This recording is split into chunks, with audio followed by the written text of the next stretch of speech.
Hello, hello, hello, hello, hello, hello. It is I.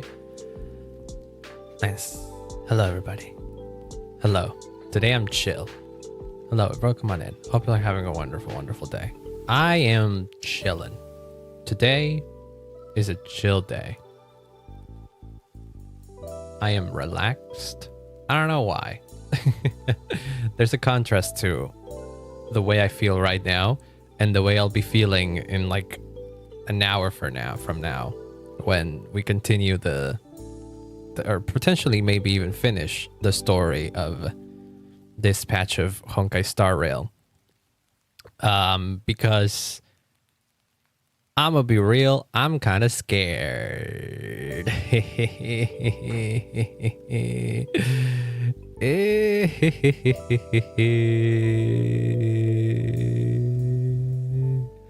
It's giving us I sold $3 in TF2 items. Let's go! Congrats on that, by the way. Welcome on in, Chris. I hope you're having a wonderful day. I also potentially maybe have some dollars to my name on Steam. I haven't checked. But there's probably a bunch of games that I have that I could be getting trading cards for, and I could trade those in. I could put them in the marketplace for a few dollars as well. Potentially that buys me my next battle pass for Honkai Impact, which is basically the only the one thing that I spend the most money on Steam. But yeah.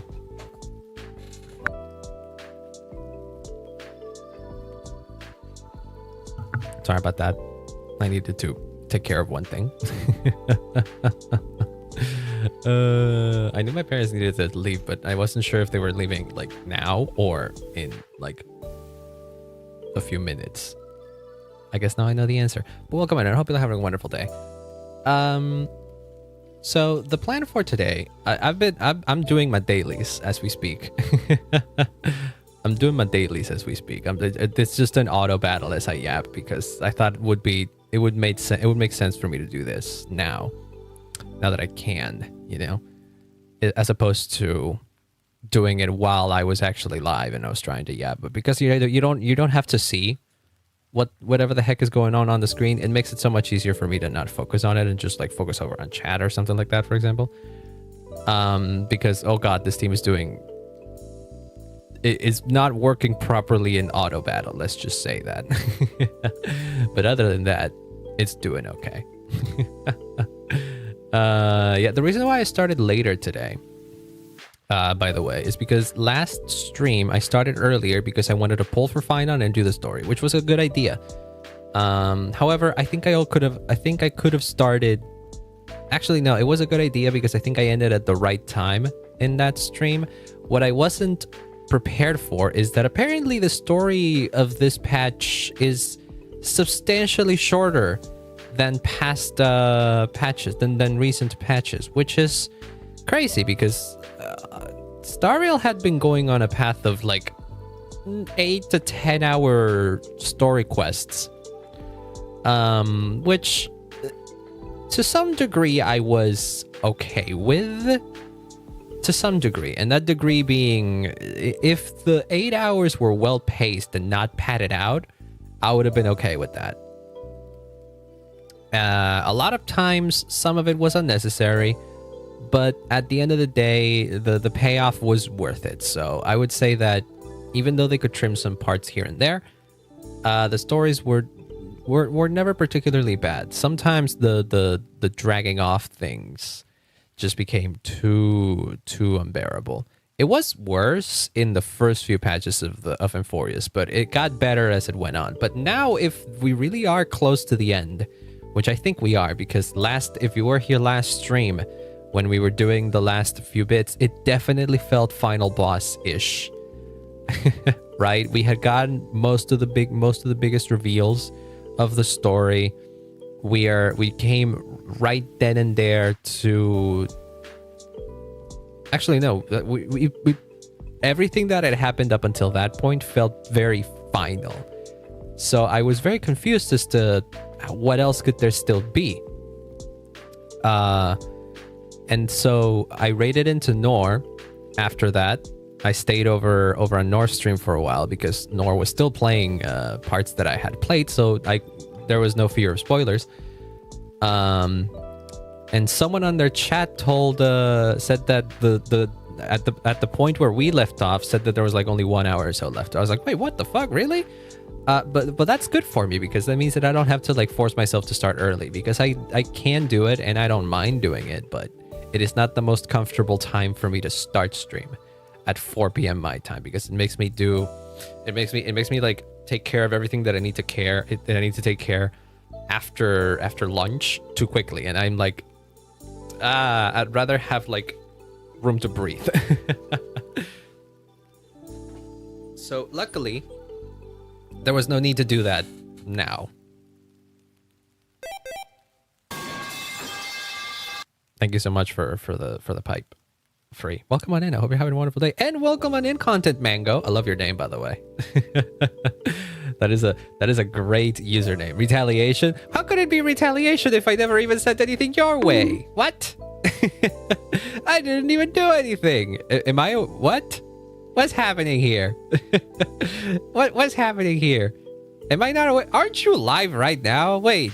Why is it?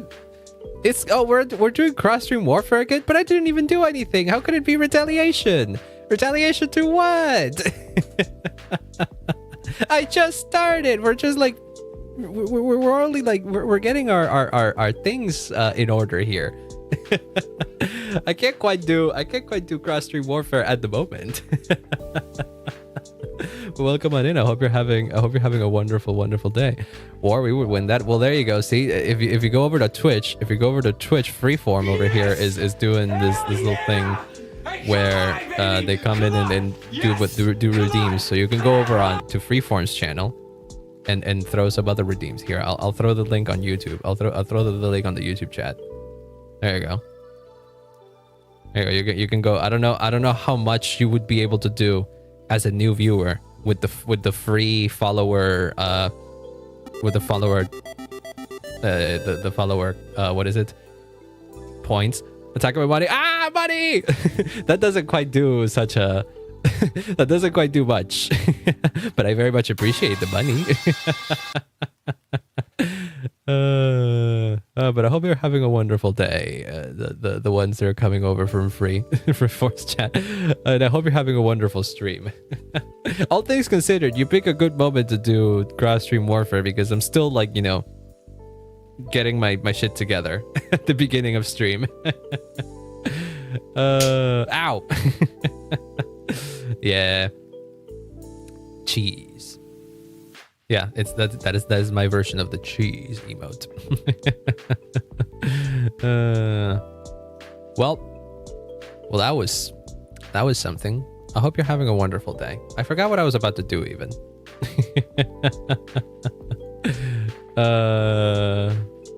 Back to stream for me. So I got a bit more game to go. Ooh, go do your thing. Have fun. I hope you have a wonderful rest of stream. Do I have points on your chat?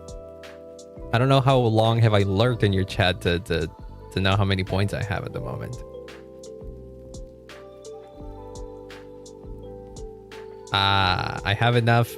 I don't have enough to do the thing that I wanted to do. So you know what? You're safe for today.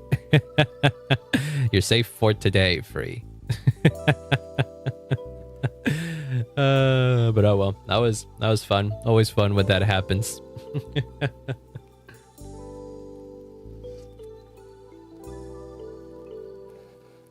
Gotta do something with that guy.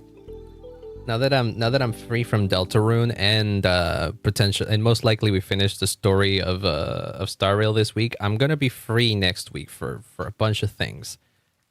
Spoilers, I think I want to try Uma Musume, the horse girl racing game. Not because I think it would be interesting, but because I'm curious and I want to see how I do in that game, because it is not my type of game at all, but I'm very curious about it. So I've seen good content from people that are absolutely not into that kind of game, so I want to see how I would be with it. So I was thinking of playing that next week. And then I don't know what else. I guess it's a problem for the me of next week to figure out. Also, hi Tommy, welcome on in. YouTube not recommended me for a while, and when I come home from a buffet, we meet again. Oh, well, come on in then. Been a long time. Hello, hello. Hope you're having a wonderful day. You caught me just in time. Time to convince Lance and Persona P5X instead. No. Here's the thing with P5X. It's the same reason why I don't play ZZZ. Because I don't have time to be invested in yet another gacha game. The Horse Girl Racing game, I would do it for stream. I would do it for the content. I would do it for the content because I think it would be fun. I think it would be fun for a stream because I definitely don't want to get into Uma Musume, and it's not my type of game, so I wouldn't really think too hard about that. It would just be like a one-time thing and have fun, maybe get a little bit of that, you know, boost of this is the hot new thing right now and then move on with my life. But yeah. But Persona 5, I am a huge Persona fan already, so you'd think that I would be all over the Persona 5 gacha, and maybe I would be all over the Persona 5 gacha if it wasn't a gacha game. Is still a recommended listing at Linus? Yes, I have heard some of the songs. That I have heard some stuff. I think, if anything, it's similar to ZZZ, my situation with P5X, which is I would be more interested in that game in terms of story more than it is a gacha, because I'm already invested in my gachas and I don't want to pick up another gacha to play and like keep up in at the daily, you know. I have a good, like, you know, I'm on a good run with all the gachas that I do play already and that I keep up quite well, even if I sometimes am a little behind on events and all that kind of stuff. But I don't want to add another one to that pile. However, I'm still interested in terms of stories, because both ZZZ and P5X tend to apparently have stories that I would be really into, because people say that they're very good and I'm interested, I'm curious. So if I were to play those, I would definitely be more into trying to go through the story, really, and less so because it's a gacha game, you know? So that's why it upsets me that it's a gacha game where it could have been like a P5 spin-off instead. My phone was asking yesterday, so I have to be on 7 of my gachas on a day. Ooh, damn. See, that's what that's what I can't do. I get that you could do it because I know people that do it. But that's what I couldn't do it, right? Keep up with that many gachas. I feel like 3 is the absolute top limit of what I can handle, with a potential 4th one if I just pick up every now and then to just experience the story, you know. NTE was like Neverness to Everness, right? Was that not the GTA kind of gacha, which I also thought was interesting, but again, don't want to get into it because too many gachas already. Young Sheldon might be the knight. Could you imagine just actual Sheldon Cooper as the knight? Very unrelated, yes, but it's fine. We're at the early point of the stream where not much matters. So it is what it is. That being said, however, we have a story to go through. Let me switch some things around so that, because I still have the music all down and stuff. NT is the one purpose gacha, GTA gacha. Isn't the improvement on the citizen part, not interesting combat? Ah, I see. So it's actually like a full-blown sandbox city thing? Is that what it is? So it's not like they're calling it a gacha GTA just because it has some similar mechanics. It's actually it's like actually similar to it. Like there's an actual like life simulator, quote unquote, built into it. It's not just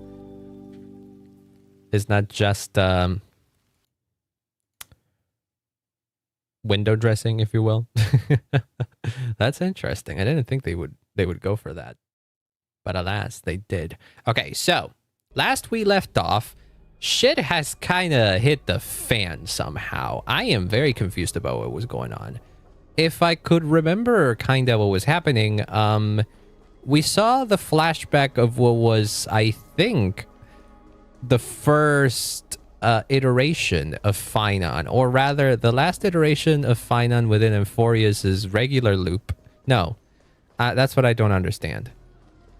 Also, hi Nana, welcome on in. Got Bobo for stealing vehicles, destroying property, buying franchises, bar, but it's interesting, but it needs more. That sounds very GTA. That does indeed sound very GTA.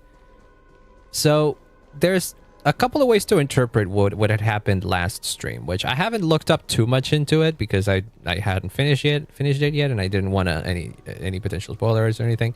But there's two ways to interpret the last bit of story that we witnessed. Either Phainon and Cyrene were the ones who basically established the loop of Amphorius as we know it, or Amphorius was always on a loop and Cyrene and Phainon modified it so that it doesn't do the intended reason as to why Amphorius was in a loop. Because the reason why Amphorius was in the loop was because it was looking for the whole purpose of Amphorius is to basically awaken a new Lord Ravager. And at the end of before the eternal convergence, eternal reoccurrence or eternal occurrence or whatever the fuck they call it, before that, Amphorius had the story of Amphorius had finished, and the only two people that were left alive at the end of everything were Phainon and Cyrene. And so they made it to here, to this place, which I forget, the vortex of something, I forget. They made it here, and Lygus was like, "You guys finally made it. So now you can." And he told them the whole truth of Amphorius, that it'd been like simulating a bunch of possibilities until possibilities to find the perfect vessel or whatever the fuck to awaken the new Lord Ravager, a new Lord Ravager and all that for destruction, yada yada. And he told them, and basically he told them, now what you could do is like step through the vortex and awaken as a Lord Ravager of destruction in the real universe. And then Cyrene and Phainon were like, nah, we ain't doing that because that's fucking stupid. We don't want to destroy the world. And so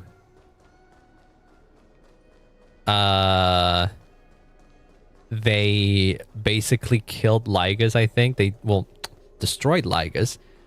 And then established a loop within Amphorius that basically repeats the whole story, making it think the whole story up until that point, making the planet the scepter, because the planet is within the scepter, right?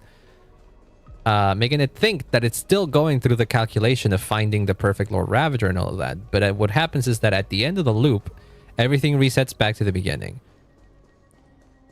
I think that's kind of what's going on. I'm still very confused. This is a very terrible explanation. Will this be on the test? No, don't worry about it.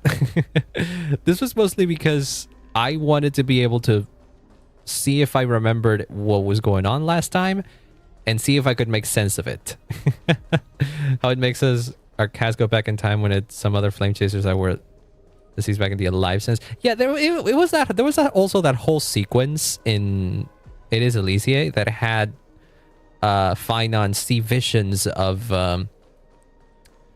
his potential future, which had all the other flame chasers, and I'm like, huh? So I don't know. That's what confuses me. Is like when they talk about establishing the loop of Amphorius, were Phainon and Cyrene the ones who started the loop that we now know Amphorius to be in, or was Amphorius in a loop before that? That's what confuses me, right? Because Amphorius, like the way Lygus described it, Amphorius was already going through the whole process of simulating a reality or something like that to awaken the Lord Ravager. But then Phainon and Cyrene come around and they're like, let's establish a loop in Amphorius. And so they did that. So it's like, how many loops are there in Amphorius? Is it just one, or was it not in the loop before? There's a lot of details that I'm kind of confused about, and they didn't present them in the best possible way, or maybe I didn't catch on what it was exactly. Oftentimes when it comes to Hoyo stories, I'm willing to give the benefit of the doubt because sometimes the technobabble and the philosophy kind of go over my head a little bit. So just because I am not particularly understanding it, I don't want to be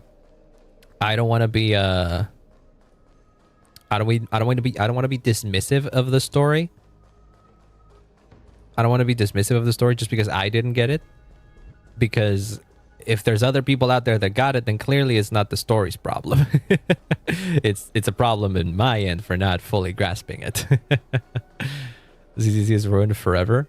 What do you mean is ruined forever? I thought it was doing quite well from this, from what I could tell. People are still fans.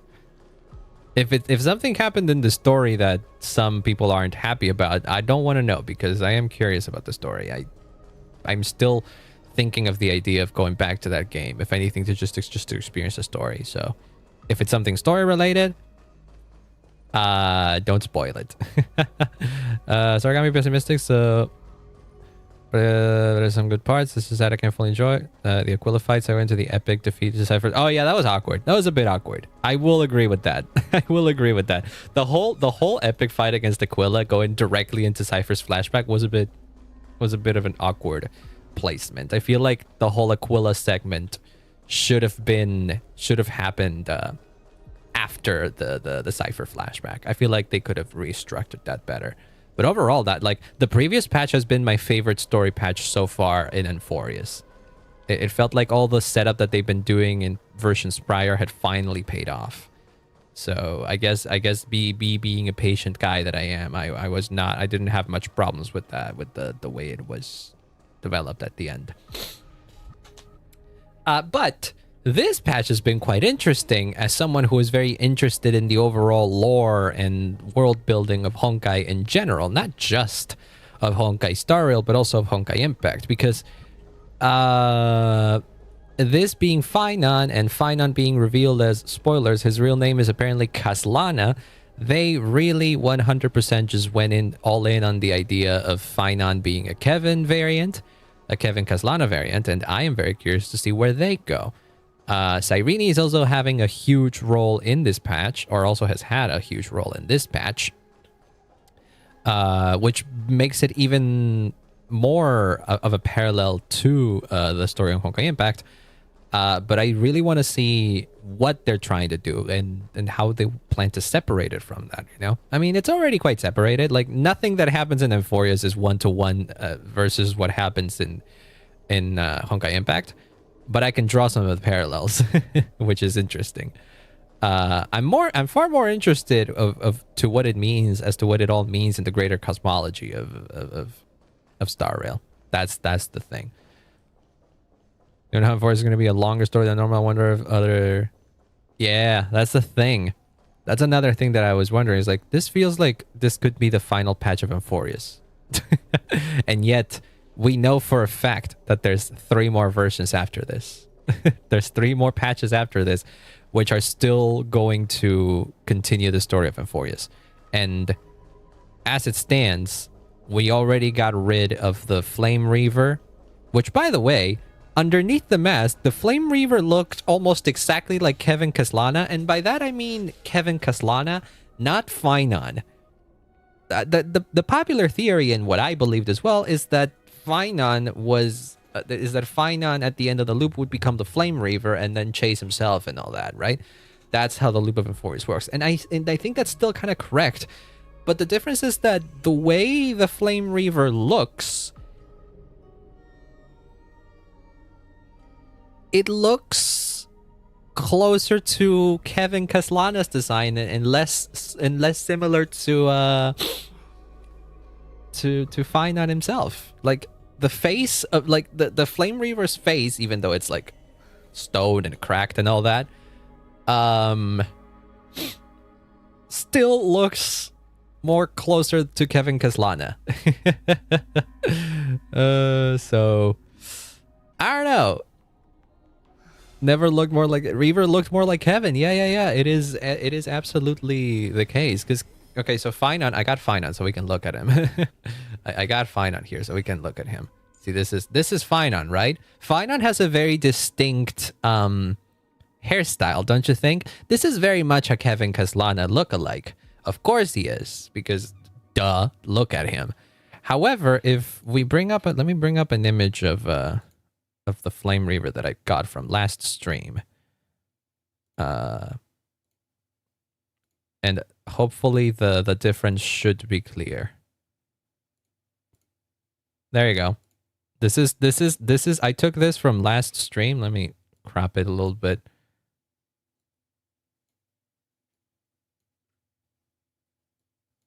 But see, it isn't exactly the same.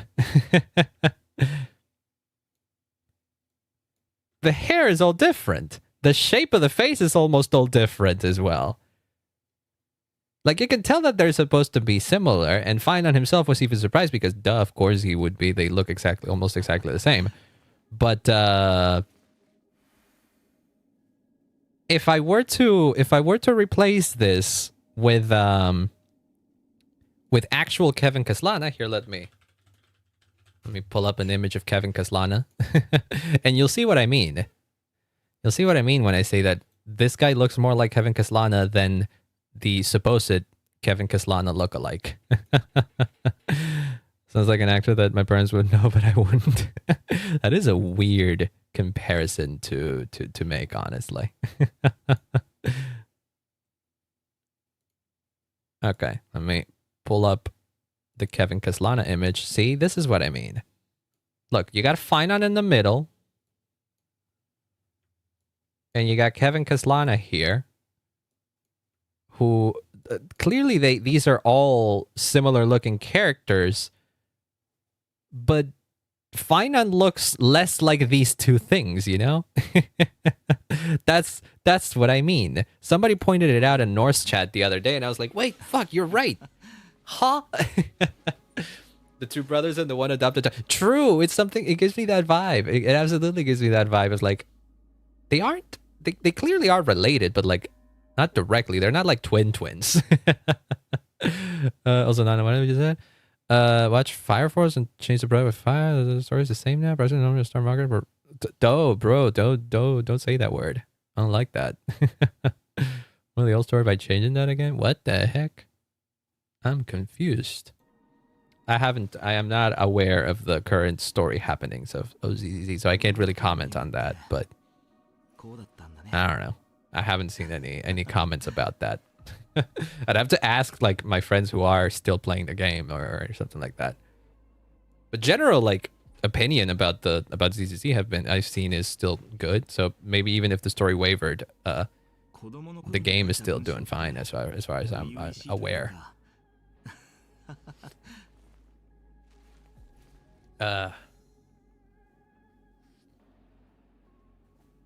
Okay, so diatribe of the Kevins aside, we need to figure out what is up with these guys and what is up with the Flame Reaver, because I didn't really understand exactly. Oh, these things. Well, I probably should be looking at how to build Archer, but I'll figure that out later. Phainon is still not finished building. I mean, I got him all the stuff that he needs, but I still need to get some good relics, and I have absolutely zero good pieces for in the new set because I haven't farmed it yet. But that is something to do off stream. Also, hi Quartz, welcome on in. You got in here just in time because I was just about to go into the story once again. Last we left off, it was after that whole establishing the loop of Amphorius thing, and then all of a sudden we saw Phainon somehow be, I don't know, back in the past and about to have a meeting with Seradra, which is interesting because he also met with Hysolence, and as far as I was aware, those two were dead. So either something changed in the timeline of Amphorius or Phainon went back to the past. I am unaware. So we'll see what happens. If it's a good planar sphere or an attack one, don't like the idea of using base speed in this kit. Oh, I see. I haven't even looked at how to build. I know the sets I need to use, but I haven't looked at stats. I imagine he needs to be built sort of like a regular DPS though, so I'm not particularly worried. It's no longer the same game it was as released. That happens with most games. I'm not too worried about it being the exact same game as it was as I left it off. If Genshin was still the same game it was at release, it would suck dick. But I guess that's the reason as to how ZZZ has changed since I last played it. I have no idea. I didn't play enough of ZZZ to like know exactly all these changes. So That being said, let's go back. We need to go to Kaslana. Eternal Recurrence. That's the name. That's the name of the loop, apparently. Because the flashback when Phainon and Cyrene finally made it to the... What is it?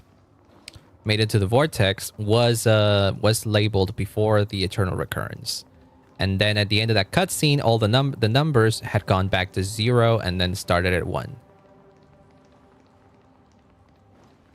Open world, you're forced to log in every day. That's most gachas, though. Well, the open world is different. I will say that. That is not how ZZZ was when I was playing it. That is true. Infinite pointless side activity, pretty much like Nadlan. Well, Nadlan doesn't have that many pointless side activities. Nadlan is like the trials and all that, but that's just zhuzhed up versions of the regular puzzle stuff from the other nations. Okay, enough ZZZ talk. I'll figure out what's going on with that one later, maybe. Right now, I want to focus on this and finally figure out what's going on. So, okay, wait. Whoa. Okay, I wasn't looking. I wasn't paying much attention. I don't know exactly where we are. It says navigation, eternal recurrence. The fuel of destruction can only be exhausted, reduced to ashes. Everything is in vain. It says the first eternal recurrence, Dawn Cloud during Doomsday. Okay, so if I understood this correctly, we are at the first loop. The first eternal recurrence, Dawn Cloud during Doomsday. So we're in Dawn Cloud while everything is going to shit, because that look is for sure looks like how it was all left at the end of the previous patch. So, and we can do this with Phainon. Ta-da! God, that's so fun to use. And we can also bring this back, but this is unrelated too. That is unrelated. Get out! Get out, get out, get out.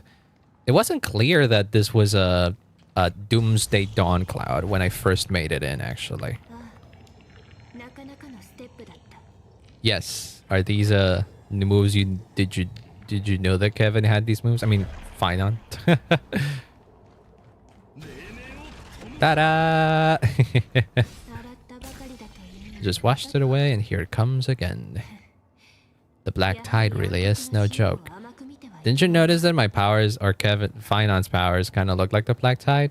Hysolence? Went from May insta-kill to Kevin insta-kill. So many tricks that will be used. Oh yeah, I saw the fan art of Raiden, not Raiden, Acheron passing the tricks next to Kevin. I'm so fucking Honkai brained. I keep calling them by their Honkai names. To be fair, they still share similarities with the name. It's still funny what they did. I still think it's funny what they did with their names. Because I did notice that Phainon's real name is Kaslana, or at the very least, in Japanese it's pronounced Kaslana, and it has a H, so it isn't exactly the same as his last name in Honkai Impact. But then in the English dub, I checked. In the English dub, I checked, and they still call it Kaslana, so it's still pronounced the same way, in English at least. So I will refrain from calling it Kaslana because that's like too confusing, and I will continue to call it Kaslana, despite the fact that it has an H, because the H does nothing. However, one thing that I did notice that was interesting is in the CN dub, which is the original dub, which in many ways is the original text. So whatever is in Chinese is basically the original creator's intention. His name is pronounced Kaoslana, which is an interesting pronunciation because we knew of a character called Chaos, or Chaos, right? We knew of a character called Chaos, which we assumed prior to all of these reveals was the original name of the Flame Chaser, or the Chrysos Hair, who ended up becoming Kefali before Phainon, right? Before Phainon was the original deliverer. So apparently his name was Chaos. So now it makes me wonder if that Chaos was always just Phainon. Dan Hong Sing English VA should be back soon. Yeah. Because the strike has been over, so a lot of people have been coming back to voice their characters. And Dan Hung was one of the ones who finally managed to come back, which is good because I saw a lot of people asking for him to come back, like wishing that he would come back, because apparently he does a really good job, and he clearly loves being Dan Hung, and so people would have been devastated if he couldn't make it back. But luckily that didn't happen. So yay for that. They were gonna say Star Walker. I am the original Star Walker. These birds are pissing me off. Never understood what the whole deal was with the Star Walker in Deltarune. I never found him, I think. Okay, I'm here. Translucent ab lady. Waters end here. The one you seek is beyond this point. See, right now this guy's being presented as Kaslana, so... Don't kneel, don't do the hand kissing or foot kissing gestures of the old dynasty, and most of all, don't bow. Okay. Especially when the heads of those taller than her bent beneath her crown. She really is down to earth. That's not the term I would use to describe that, but oh well. Only trusted ones may come near her. 5 paces? Okay. Who's this old friend of yours? Stay sharp and you'll be just fine. Do we get to see her? I imagine if we saw Hysolence here, then we're definitely going to see Saradra. That is definitely not something I expected to see, but I guess it makes sense if they were already teased to be the playable characters in the next version. Oh hey! Tribian Aglaia! Duck's Gold Weaver, Aglaia. Little Hostage, Tribi. What?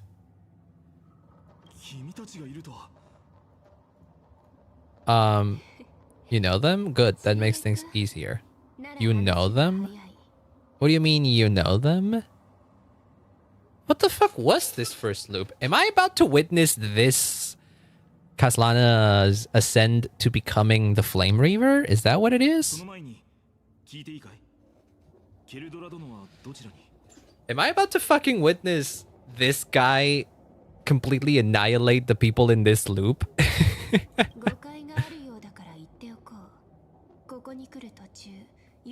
Nameless Swordmaster. Although we spoke and laughed along the way, I never said you were entitled to meet her. The Deliverer will not appear in this age. Be wary of suspicious individuals. Let's finish our job. Okay. If my sword shows any hesitation, don't thank me. Thank them instead. I don't... Do they not know who Phainon is in this loop?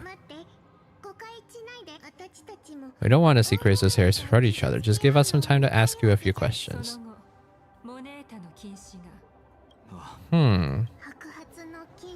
See, white-haired swordmasters, they're not calling him Phainon or anything like that. So what the heck was this? You must know what the fate of the world. Yeah, okay, so Phainon, or Kaslana, made it into this first loop and basically told them that everything is predetermined and that he already knows what's going to happen, and then enforces simulation, basically. How much do we know about what we read from the prophecy? Speak of Trivi's prophecy. You shall shatter into 1,000 fragments and wither in the soul of foreign lands. Yep, that's what she said. You got it, right? Prophecy never mentioned that he'd appear here, at least not in this era. Yeah, because see, this is beyond the prophecy. This isn't in the prophecy. The Phainon of this world has not yet been born. In the distant future, he will follow the prophecy's guidance and appear before you.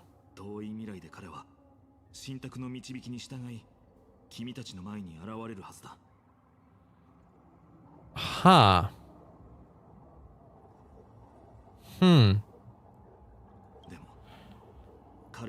Do not seek him out because Aeronovas have completed another lie.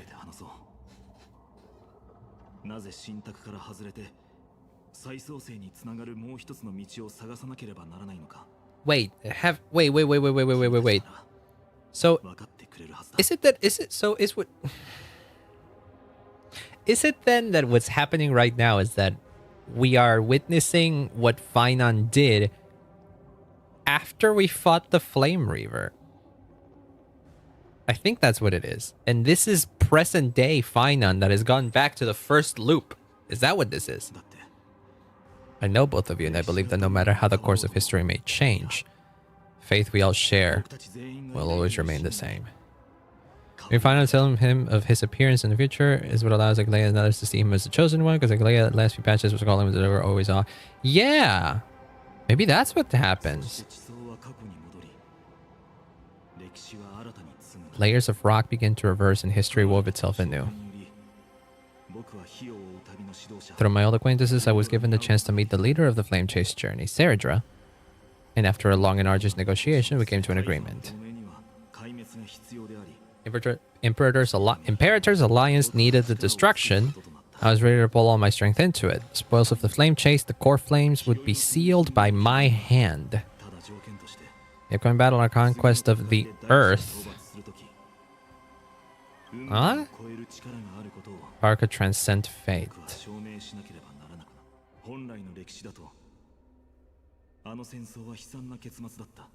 The original history was a brutal war. At the end, the Titan King of Georius, the Earth Titan, Terravox, killed the rampaging Titan and took the core flame that supported the Earth.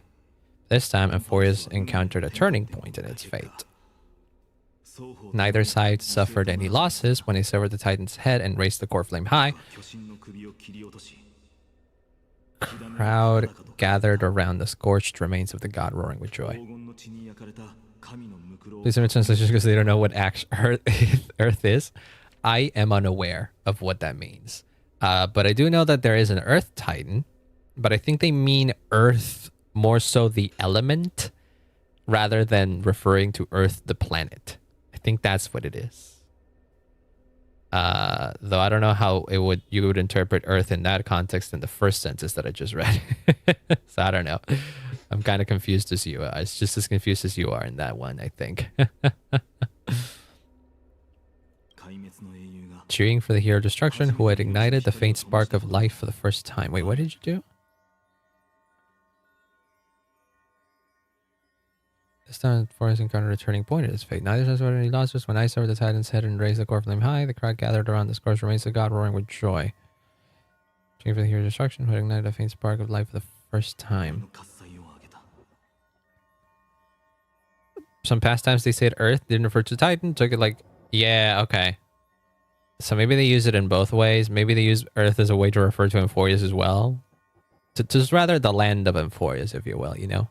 Amphorius is a physical entity, quote unquote, because it isn't, but oh well. Maybe they refer to both of them. Maybe it's like how you know how we called Mother Earth? Maybe something like that.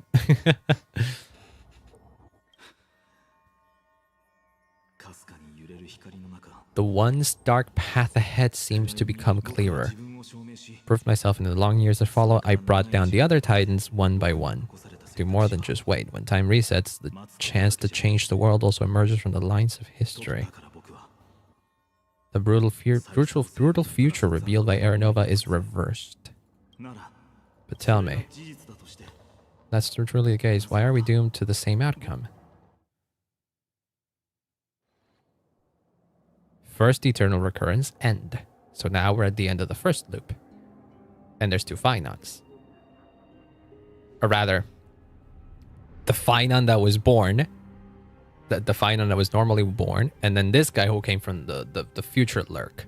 the future loop. And to lurk for channel points, don't worry about it. I very much appreciate you dropping by. Hope you have a great rest of your day. You got their promise and handed you all the core flames. In this world, after Tribius, no demigods were born in Amphorius.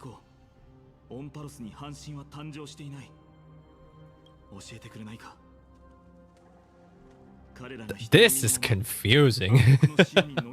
Okay, but at the very least, this basically confirms what I was thinking then.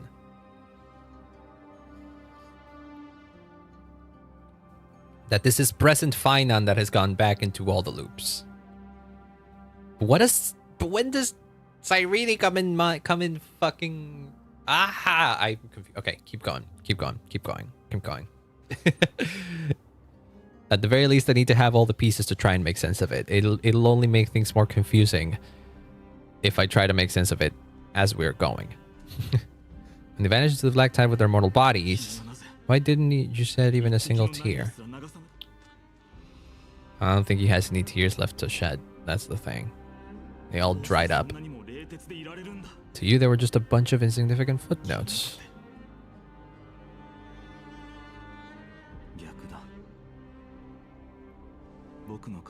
12 core flames upon me. The fire in my heart has never been more violent.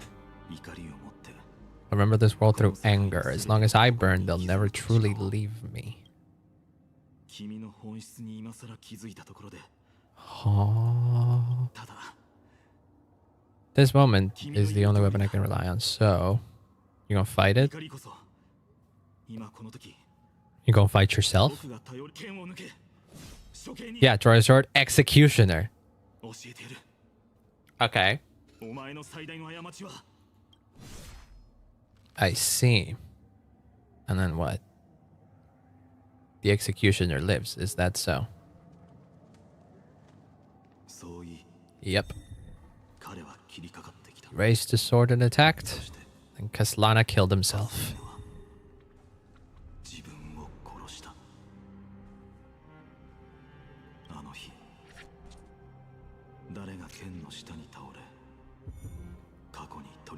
The day who fell to the sword to be left in the past. Who fell to the sword to be left in the past and who went into the future? I can't remember anymore. I remember a nymph hiding in the shadows just out of sight. Futilely pushing a stone ball. Oh my fucking god, this is Sisyphus. Climb, fall, climb, fall, climb again, and fall. This is the fate of Phainon. Or, wait, no, what? Any freedom the nymph had was in choosing how to roll the stone. Sometimes fast, sometimes slow, sometimes resting on a gentle slope. Oh, that rhymes. Leaning against the stone for a break. But his choice couldn't change the futility of it all. Stone would always roll back down the slope, and the nymph would always return to the starting point, beginning again. That's just what Kaslana, I guess, has been doing this whole time then, right? Every time I reached this point in the cycle, the burning sky would cast a shadow over its path. It would nearly reach the peak of the fourth quint of whatever, midnight. Then fall to the starting point of first 15 seconds of the next entry hour, dawn.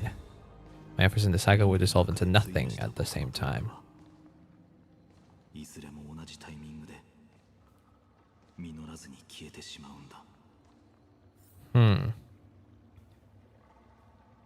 Eternal Recurrence 1. Subject Kaslana persuaded the 12 Chrysos heirs to recover all 12 core flames in a peaceful way. After verification, the unauthorized access did not have a substantive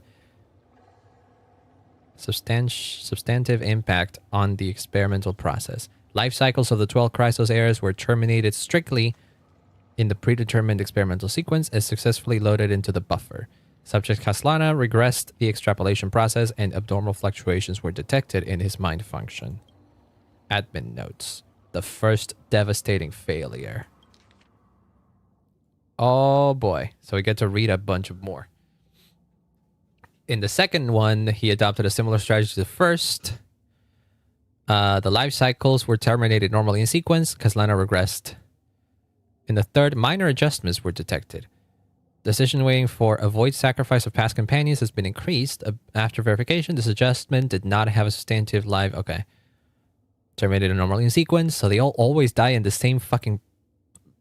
in the same order at the very least. Is that so?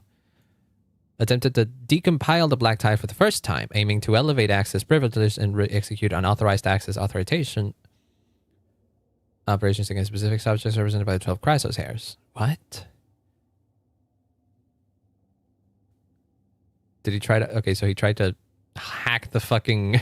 Did he try to hack the system? Is that what it is? They all were terminated or normally in sequence. In 42, his 11th attempt to breach the Scepter's core layer has failed. Decision way for avoid sacrifice of vascular planets showed a minor decline. Analysis of explorations return recurrence 83 to 133 indicates the subject Caslana strategy is gradually converging with that of eternal recurrence 42. Over-synchronicity risk detected. Potential cognitive function degradation suspected. Admin notes this will undoubtedly reinforce Iron Tomb's destruction vector. Within expectations, no intervention required. Continue observation. It's basically an adventure mode Minecraft player learning creative. Can that generate the world? Yeah, that's basically what it seems.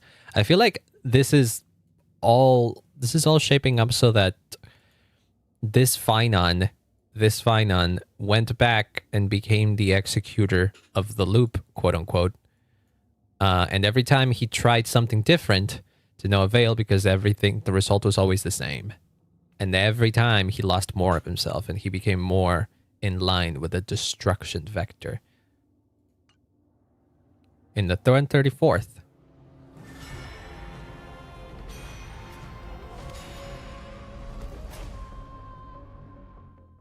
It says that many numbers before the end of the world, I think it says.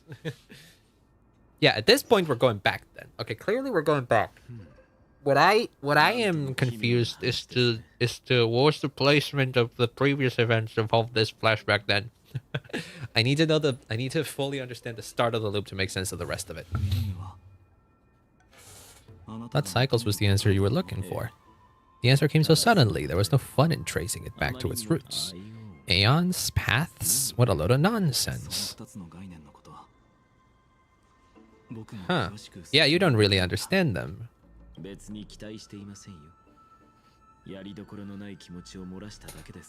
black tide came from beyond the sky, and everything else is no exception. No matter how the details of history change, the Anaxa I know always remains as harsh as ever. Yeah, no, none of the people changed, and they all died in the same order, it appears. Now only you have the ability to do that. You're willing to help? Core flames were meant to save the world, and in my opinion, the noble titans have no reason to refuse. According to you, before stepping into these endless cycles, you were my pupil.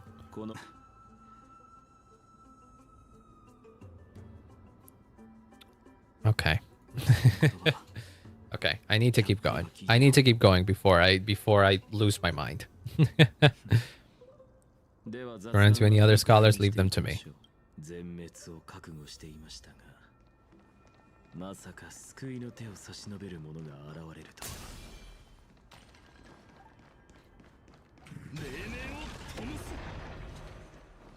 It's so very nice of them to give me so many of these things so that we can just get rid of things like that. I am still expecting... Talk about it in the past cycles. Pretty much luckier than the other students.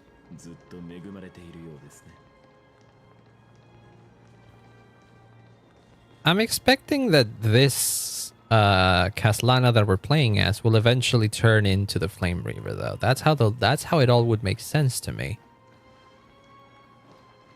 Remember that, because like, okay, here's the thing. Here's another interesting theory from someone that has also played Honkai Impact. That I read on Norse chat.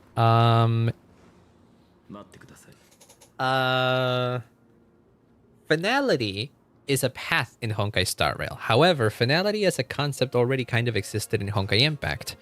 That was one of the Herschers, which was like one of the harbingers of destruction, basically, in the Earth of Honkai Impact, which was seemingly disconnected from the rest of the Honkai verse because it has no connection to Honkai Star Rail, or at the very least, it doesn't seem to have any connection to Honkai Star Rail. And they're unaware of the gods, they're unaware of the aeons, of the paths, and all of that. It's somehow disconnected. Regardless, finality was a thing there.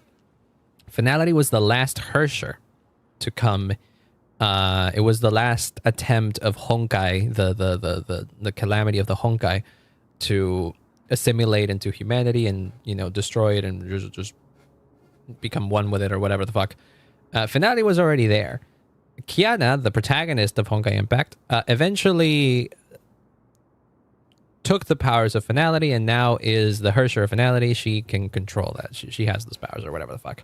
Finality as a concept was already there, but we don't really have anything. But whatever the finality in Honkai Impact is seemingly unrelated to the finality in Honkai Star Rail. Because in Honkai Impact, finality is a concept that is born from this thing called the cocoon of finality. Not some Aeon, not some Hersher, not some whatever. No.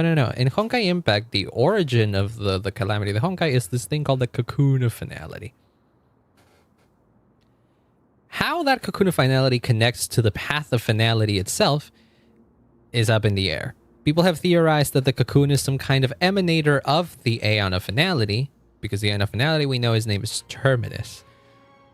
I'm saying all of this because one of the most prevalent motifs of Finality is purple flames. The cocoon of Finality is all purple. Kiana, in her Hersher of Finality form, has purple, effects on her. She is fire, and her for fire is purple. She's a fire type. And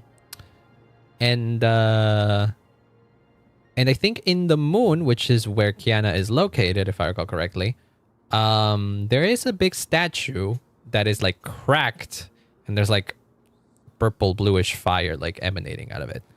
And people were and some people were saying that that statue kind of looks like the way the Flame Reaver looks underneath the mask. So I think what ended up happening is that after doing this whole loop for so many millions and millions and millions and millions of times, Phainon over here got eventually dissolved into into a form that it closely resembles something that the finality would be involved in. I don't know if that's what they're going for. I don't know. I'm still thinking too hard, and I'd rather should just be playing to try and figure things out instead of trying to make sense of everything just now already. Well, hi, Cypher.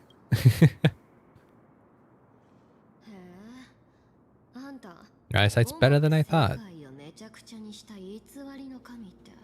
False god who's been turning the world upside down.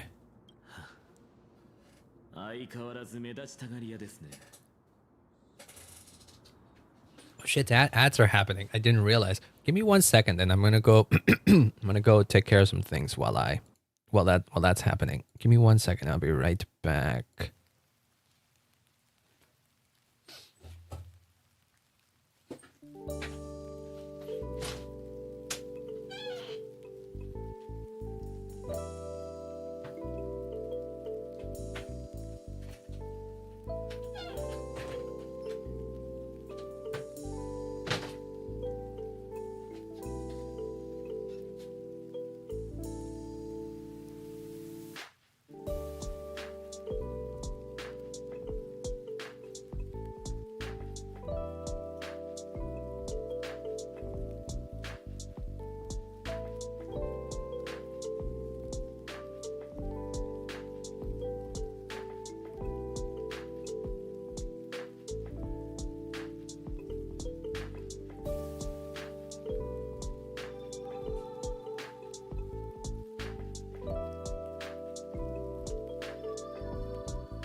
Okay, I'm back.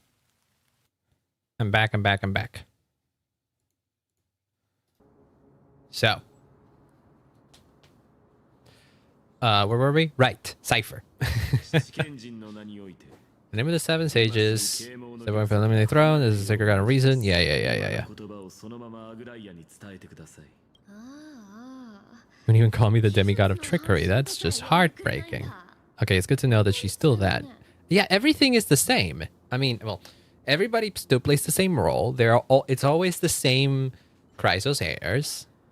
Huh. One of the more heretical blasphemers in the world. You have no right to lecture me second. On your business, Grove Boy. I love that.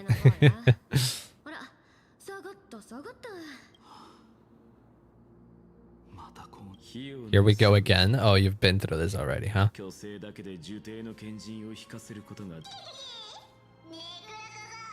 See, Bartolos is still Bartolos. This situation gets strange as someone like Hyacinth starts to slap Zombie City with the unicorn. We haven't gotten to Hyacinth yet. Hyacinth hasn't been involved in these loops so far, but I imagine it will happen eventually, right?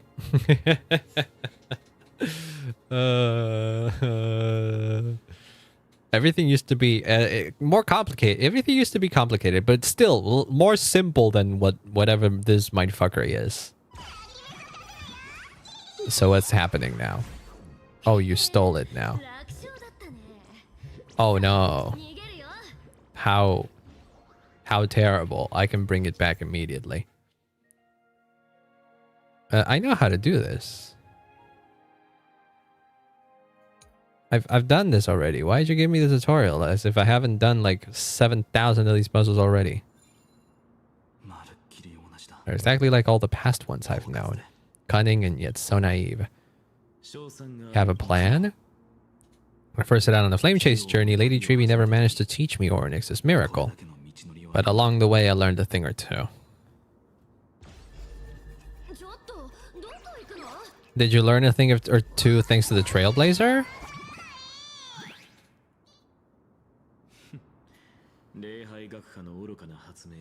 Veneration is foolish inventions finally come in handy.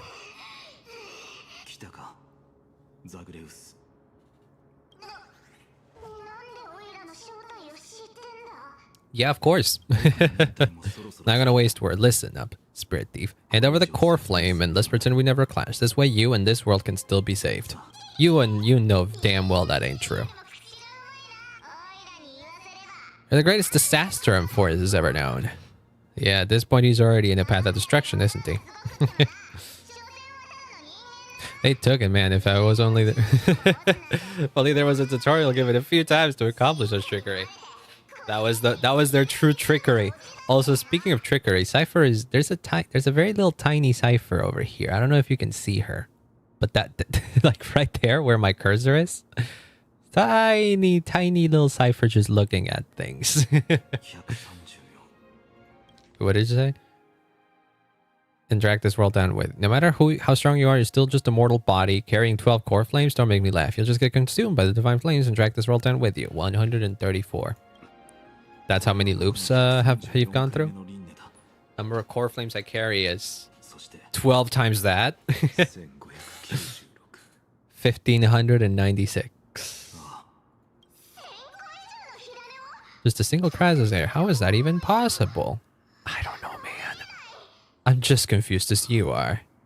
I've come this far and that's proof enough. Something you will burn to the ground. Eventually consume my eyes and blind me. But before that, they could still forge and sharpen Dawnmaker. Now, when I cut open your stomach, you won't feel a thing.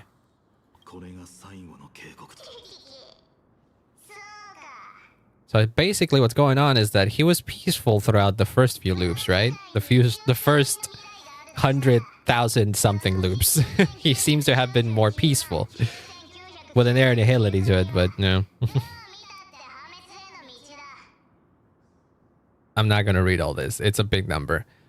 A million possibilities, no matter how one looks at it. A bunch of other less of them all point to outcomes of certain destruction. Even so, I'll use my divine power, despised by the people of this world, to achieve that 1 in 100 million possibility.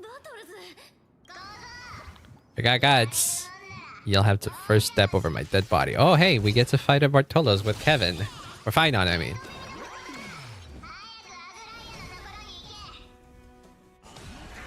You're toast.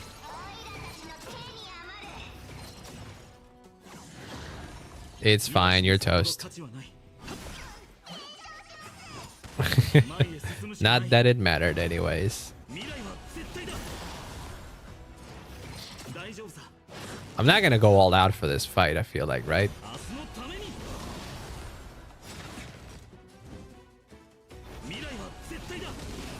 No. Imagine if I threw my ult.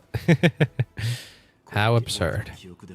My memory Zagreus always meets the same end, over and over again. The Bachelor no longer stirs anything in my heart. Using Core Flame before us is a fake. I know. Always plays out like this. Spirit Thief covers for her, and Trickery Demigod escapes with 2 Core Flames. Driven by the defiance or hatred, she decides to stand before me once more. Exactly like the countless past hers have known.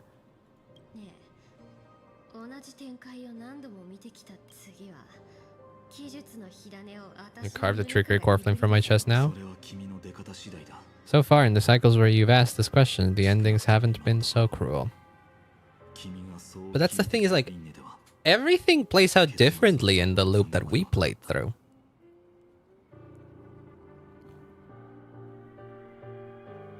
Wait, the music. I think it's the trailer music for Phainon, but like more distorted. No, it's still the same. Okay. That's a hopeful outlook on life. No longer running to escape anymore. At least it comes to the same realization at the end of everything. You've made the wrong decision. And we'll see. Oh, this is new. Give us some time in private. This isn't for her, but for you. You've walked too far down this path. Maybe the road you're walking is not one of salvation, but one that will simply drag the world into the flames. Anaxa knows what he's talking about. I don't care how many times you tried, because there's one thing I'm sure of. Your Messiah complex has turned you into something no different from the icy gods you spoke of. Ah, very interesting word or choice of words there, icy gods. Children of humanity's sword is saved. They're no more than ants to you now, are they?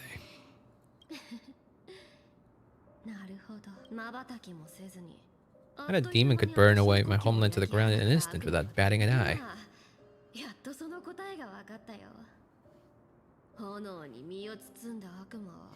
Fiery demon has been fantasizing of becoming this world's deliverer. They're speaking truth to you.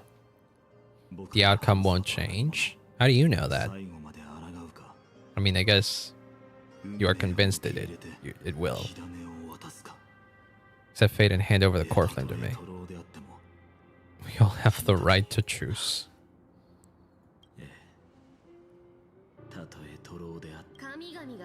I walk into the destruction written by the gods. With my own legs, you will witness. Even the smallest footnote leaves a mark in this story.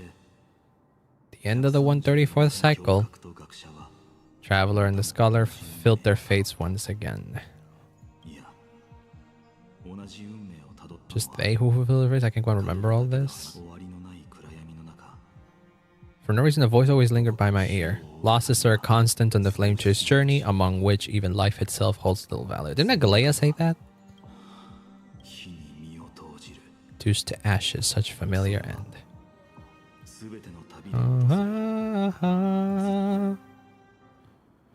Kaslana's 103rd attempt to breach the scepter's core layer has failed. Decision weighed for avoid sacrifices of past companions approaching 0.00018. Over synchronicity risk detected. Decision weighed for avoid sacrifices of past companions. It's getting low. So every new so that's what's going on. Every new loop, Phainon's decision to try to avoid as many sacrifices as possible to get what I need, so that this loop can be over with the less pain possible for my past companions, that keeps going lower. So eventually, he'll just start killing everybody. Which would mean that he eventually just turns to the Flame Reaver. I'm pretty sure that's what this means, right? I can't be going crazy, right? Kaslana regressed the extrapolation process. Kaslana's 5266th attempt to breach the scepter core. Oh my god. Has failed. Life cycles of Trust Crasher's hairs terminated in sequence with a trend of acceleration noted. Trend of acceleration? Subject strategy now nearly identical to Eternal Recurrence 42. Mind function degradation detected with possible irreversible damage. Oh. Administrator directive received. What is the administrator? Who is the administrator? No more prompts about the risk of mind function damage. So whoever's running this whole thing at this point did ask to not be given any more information about the state of Phainon's mind. 12,000 something. It failed, terminated in sequence, it regressed. Higher number, it failed. It's all the same. It's all the same. It's all the same. Oh my. At this point, they're all equal. Oh Lord. Yeah. This Kaslana is done for.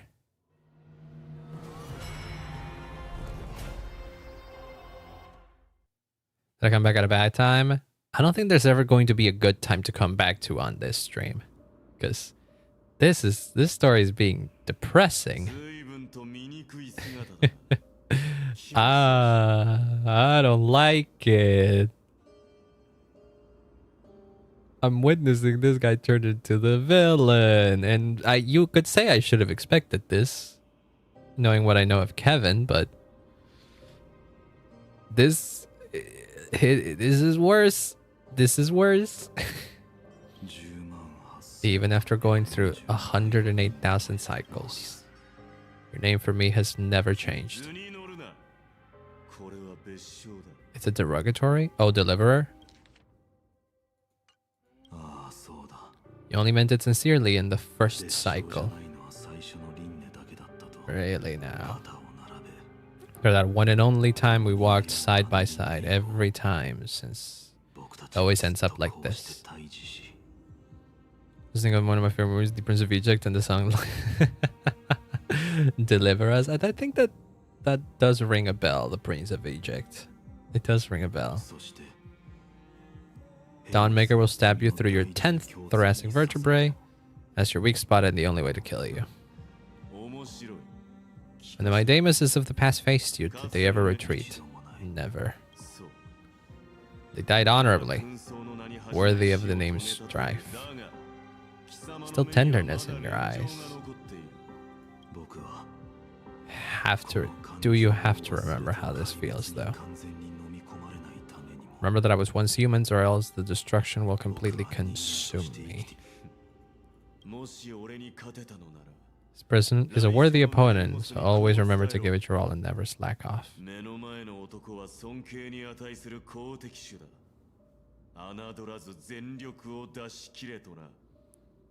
It's a cool voice and evil will. My day is like the personification of this guy. Looks like he would be a villain, but is actually a very cool good guy. Welcome on in, Len. Hope you're having a wonderful day. Thank you so much for the pipe. I think I need some of the levity of the pipe after what I'm witnessing here. It was funny. Last time on North Stream, I remember going away shortly after they reached the point where I had also like stopped in the story on stream, and somebody, one of their mods, I think, told her that the next part gets rough. So I was like, how so will the story get rough? And yeah, I can see the story getting rough. We're basically getting to the point where Phainon is no longer Phainon, and is just descending into madness. Not even madness, just descending into nothingness with nothing but one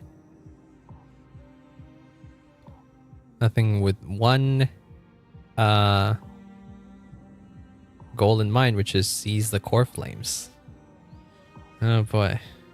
So hi Theo, welcome on in. 5350 for Phainon. Let's friggin' go. Streaming in 4 minutes for the first half of the schedule? What?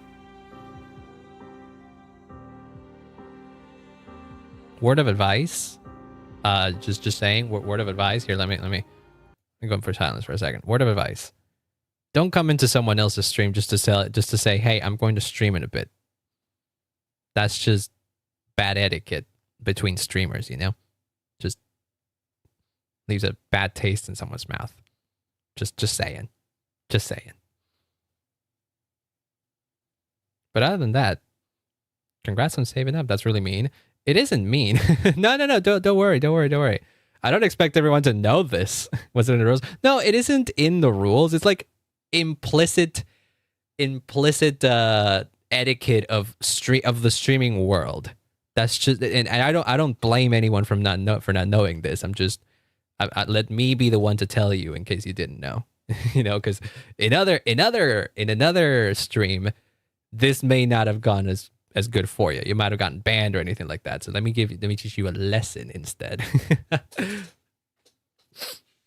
Right? Self-promotion is usually not allowed on VTubers or streamers chat because it just sours the mood. It isn't like nice, if you will.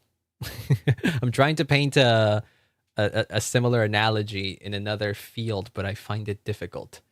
It'd be like this. Imagine you own a pastry shop down the street. Imagine you own a pastry shop down the street, but there's another pastry shop that's like on the street in front of you. So you, the owner of this pastry down the street, of this pastry shop down the street, you go to the other shop, and you yell at the people there, "Hey guys, I'm also selling pastries over here, so go get them," and then you get away. It doesn't make any sense, right? It'd be like inciting competition for the sake of nothing, and then everyone who's at the other pastry shop will be like, "The fuck, that's weird. I don't do that." But yeah, that's just how it is. It's just like, you don't really like say it's like how it doesn't even have to be about your own stream. It would be like being on some VTuber stream and then saying, "Hey, by the way, I'd like so and so at this time, this other streamer is gonna be streaming, so I'm gonna leave." It's like, okay, no need to say that. Just go do your thing. There's no need to tell the streamer that you're watching that there's another streamer that you're going to go watch, because it just feels like you're replacing them. That's just what it is. I may have worded all of this terribly, and for that I am sorry.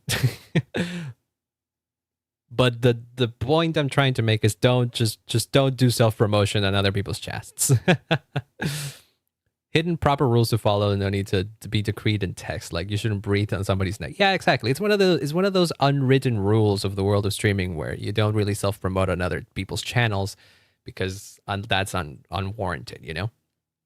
That's just like in bad, I don't know if the word is in bad faith, but yeah, it is just not looked well upon. There are specific places that allow for self-promotion, like on certain Discord channels and all that kind of stuff. They have a dedicated self-promo channel. Hell, in fact, my own Discord server has a self-promo channel, which anyone is free to use in their own ways. Sewer Plant posts about their streams and their VGen and all that kind of stuff all the time. So that is allowed. There are certain spaces where self-promotion is fine and maybe even encouraged, but somebody else's chat is usually not one of those places. Yeah. So nobody really writes it in their rules because it shouldn't be one of the written rules, you know? But maybe it should be. I think some people have it in their chat as well, that like no self-promotion and stuff like that. I'm not aware if I have them on mine. If so, I might have to check. Either way, back to Kaslana. Back to Kaslana going fucking crazy with the mission and stripping away his humanity in order to just see it through. I'm gonna Stardew Valley with Jojo Mart and the one. I don't know what you mean by that. I mean, I know Stardew Valley, and I think I know what Jojo Mart is because I remember there being like a mod or something that changed that to Jojo Mart, which was funny to me.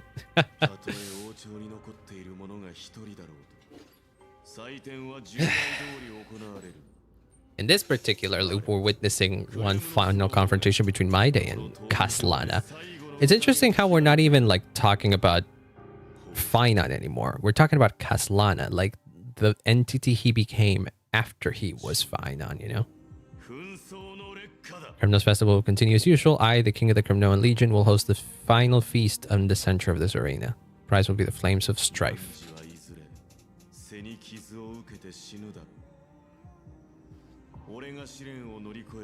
One day you shall die with a wound on your back. That's what I saw when I overcame the trial, the god's dying ramblings. Facing the demigod of strife means there's no way you'll take this core flame in peace. Yep, he probably knows.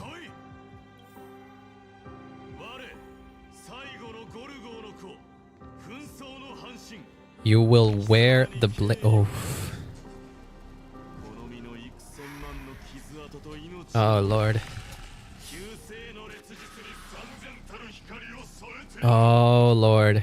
It's all blending together. You will bear the blazing sun until the pale dawn breaks. Oh, that ain't nice. I don't like the distortion here. Oh, Lord. Burger King is almost here. Let's go. Hope you like it. At this point, I wonder if he's just seeing my day as the Titan already. Like, all he cares about is getting the core flame and nothing else. Will I die here? Is this a scripted loss? Or be conquered by me?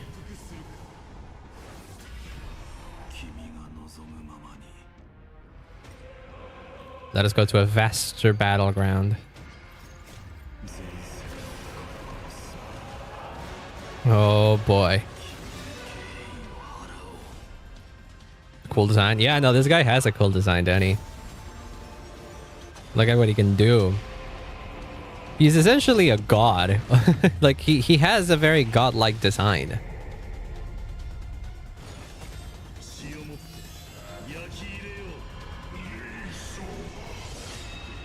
Big sword. Big Nikador sword. It's fine. Phainon wants to get hit here. Or sorry, Kaslana wants to get hit here.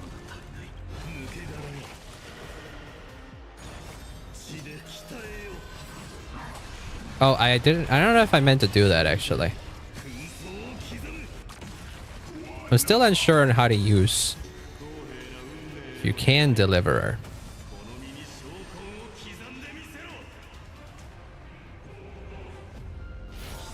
Use the flames of your fury to scorch your own flesh.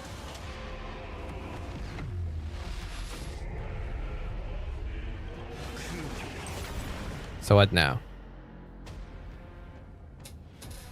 He was fine on testing Aquila Weekly Boss, and Aquila supercharged virtually one-shotted him in old mode when not at full HP. Oh shit. Oh lord. I need to figure out how to use him. He seems like a kind of tricky character to use. Is this like normal for this game? Because like that was a meteor. No, that's not the usual.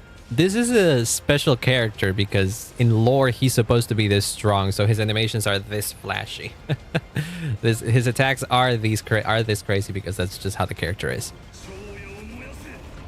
But the vast majority of the characters in the game have more normal looking stuff. Oh, we're in a permanent state here. We should have gotten out of it, but at last we haven't. Oh god, we get so many turns here. Look at that. Boom.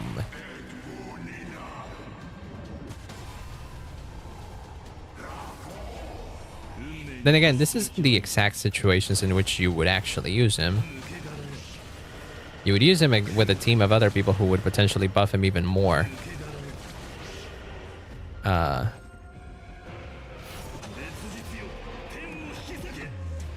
By the time he is in this position, not alone. Let strife decide the outcome. Oh, what the fuck? Oh. None of the Harmony units currently best in slot and fine. Oh shit, hold on. Well fought. I have.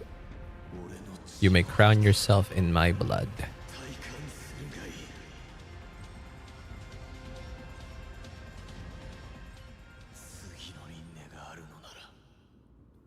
None of the Harmony units to be best in slot for Phainon.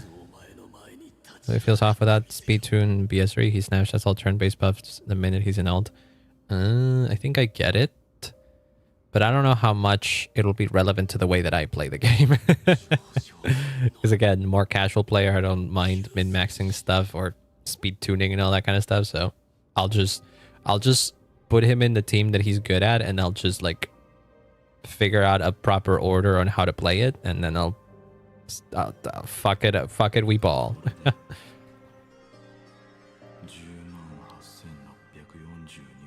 Oh fuck, he's sounding less and less human now. Not human, he's like straight up dejected. Look at, like, listen to those fucking...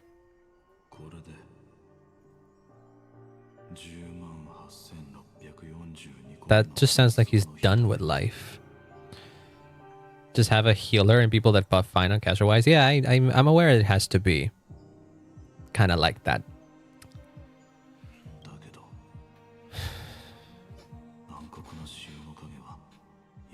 Shadow of the Black Tide still loomed, and pain and despair spread across distance land. Place was not enough. It had to be fed. Even if it meant burning this body to ash. We're still in the 31 million left. This is the 2 millionth eternal recurrence. Oh my god. We're going to go through one of each. We're going to see at least one loop where he has to personally end one of the core flame, one of the Chrysos hairs. Jesus. Sun you bear is both cold and blinding. Sun like that surely cannot bring warmth to the nether realm of the next life. Golden blood is born from the destruction we have sinned long since lost the right to seek warmth. Oh my god, he's barely speaking now. Only by feeding the flames can we melt that hopeless future. Not even seeing his eyes now.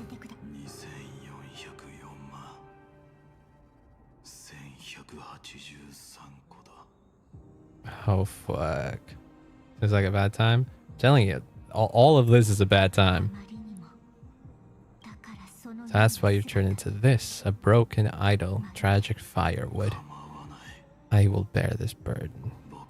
This is interesting because this is the idea of Kevin in general. Like usually Kevin, like Kevin in the previous incarnation of him that I've witnessed, which was in Honkai Impact, was kind of like that. He himself felt the need to shoulder the burden of being the quote-unquote hero, because he witnessed all of his civilization die, and then he made it into another era, a new era that could potentially find another way to defeat the great evil that he once lost his civilization to. And instead, he decided to choose the worst possible plan that was conceived in the previous era. That could surefire work, but at the worst possible price, because all he really cared about was that the mission needed to be completed. And that feels almost the exact same thematically wise as to what Phainon over here has gone through. I'm sorry, Kaslana. He has to be the one that takes the core flames. This is something that it has to happen. In his mind, this is the only way. May not be the best possible solution. The difference is, I guess, that this Phainon or this Kaslana is not aware that there is another solution. Because there really wasn't one until the Trailblazer came around. Because the difference between all of these loops is that the Kaslana, or the Flame Reaver, eventually got all the core flames. But what's interesting is that in the... Well, actually, I don't know. Actually, I don't know, because I think at the end of the last loop... Well, at the end of the last loop we saw before going into this sequence, the Flame Reaver was defeated. So... Huh. Interesting. Also, hi, Julian. Welcome on in. I'm losing my mind over here. As the demigod of death, I cannot watch you walk into a fate more cruel than death. This way, the past, present, and future will never again suffer unnecessary death. You are not the Phainon I know. Oh, Phainon. This guy hasn't heard that name in so long, probably. At least my realm can still become the fragrant bed where you fall asleep. Oddity of him getting stronger with a bajillion core flames, and how odd how powerful current flame chasers were next to MC since we stalled them. Or eventually, core flames eventually poison the well. I think that is the implication. After being alive for so many cycles, it didn't matter that he had that many core flames in him because they ended up just destroying him. Just got done with the story like 20 minutes ago. How confused are you? Because I'm still very confused. Don't tell me. I don't want to know. Clash of Blades was inevitable. Do I have to fight Pollux again? No, I'm not your match, having fallen under your sword countless times, but even so, please understand that my resolve is not to be underestimated. Even Kefali cannot shape things at will, nor can they dictate the fate of all life. No one can shoulder the balance of life and death alone, not even a god. It's precisely for this reason that I chose, at the end of this arduous journey, to overcome the trial and take the authority of death. Demigod of death. Listen closely, deliverer from days past. So hi, John. Welcome on in. I was in tears the whole way through. I'm not in tears right now, physically. My avatar looks like it's in tears, but I'm just... This is messed up, man. I don't want to do this.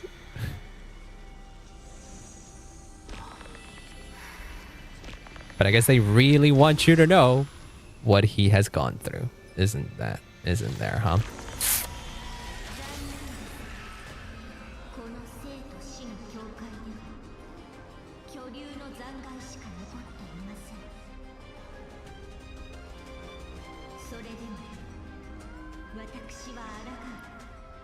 Man, I just want this guy to be happy.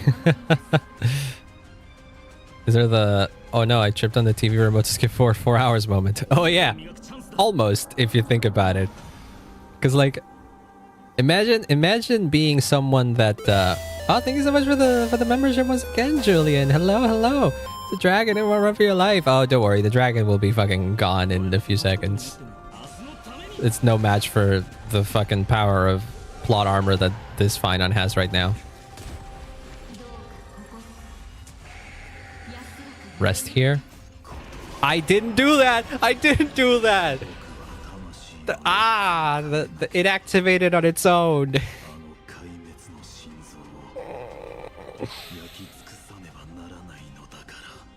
That idol is a destruction to the ground. Fuck, man. Imagine that. What was I saying? Imagine someone who doesn't know of the overarching story of Honkai Impact, right? And how the parallels between Phainon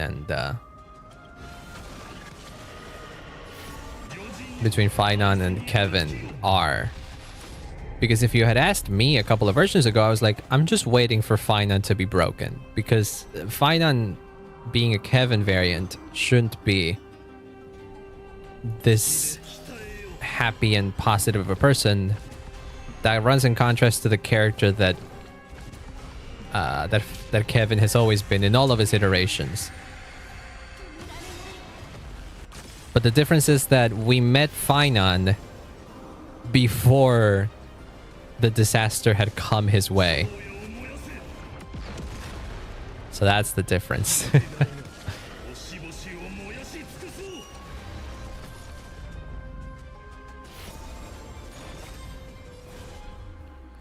Knowing as HR3 counterparts was sort of a spoiler for this journey so far. So some of the moments are less invigorating as a deja vu, maybe. I could see that. I think in my case, it was more of a curiosity. Because I knew that they weren't going to do the exact same thing. But I still knew that eventually we were gonna get to a point where something like this happened. So I was curious to see what they would do. I was not expecting them to be this cruel, I feel like. Oh, man. It's what your million struggles fought time and time again. After death, there will be no eternal sleep. Oh, my God. Doesn't know.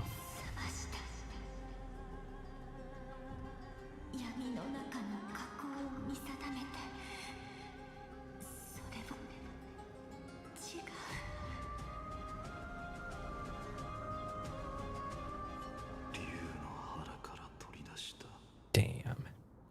Someone who doesn't know H3 had to look into Kevin to see the similarities. Yeah, that's the thing. It's like I feel like a Hoyo fan base and maybe Honkai fans kind of spoiled it too many times. So I bet that even as someone that doesn't know about Honkai Impact Third might have heard that Kevin Kaslana, the previous iteration of this character, was an antagonist. So I bet the idea of Phainon eventually becoming an antagonist or a villain or having a tragedy strike him of some capacity was already out there.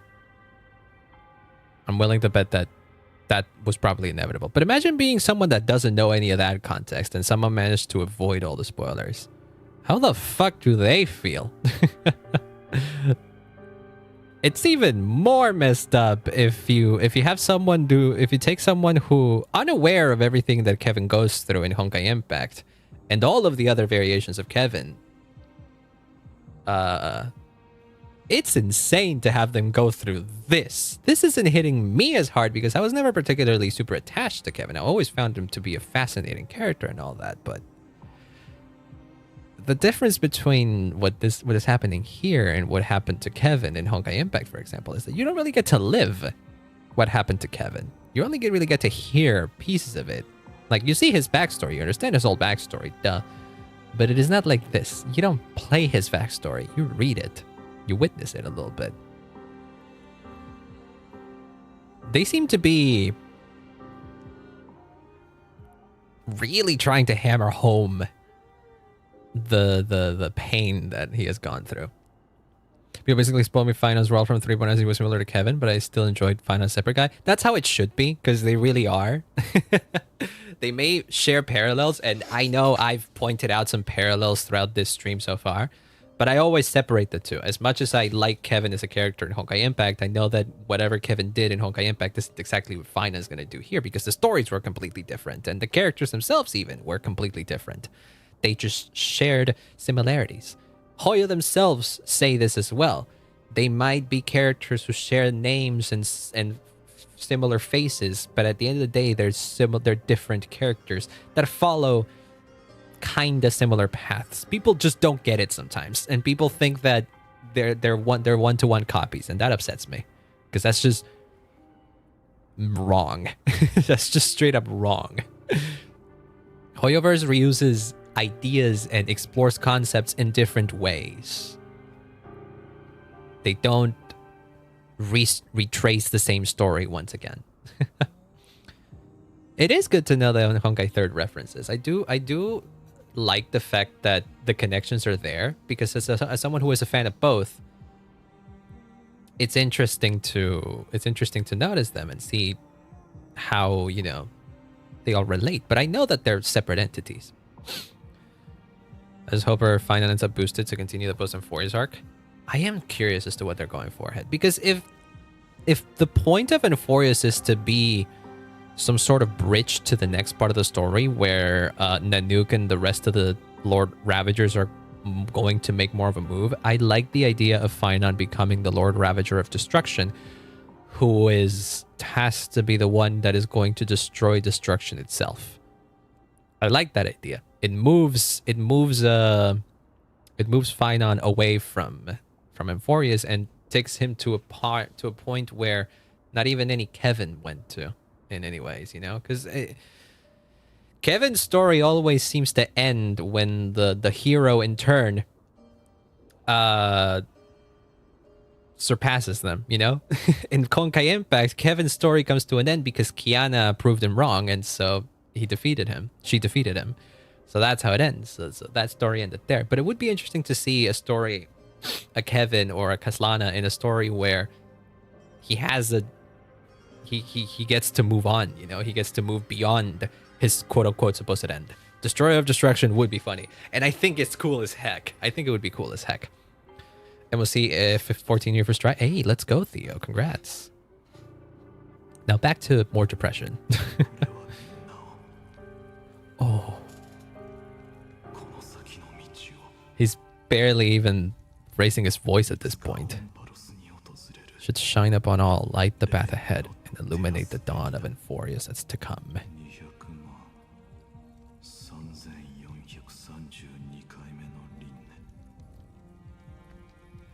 2,003,432 cycles. Oh, Lord. As if even the deepest abyss of primordial chaos could be burned away. When are we moving on to now? 29 million. We're getting closer.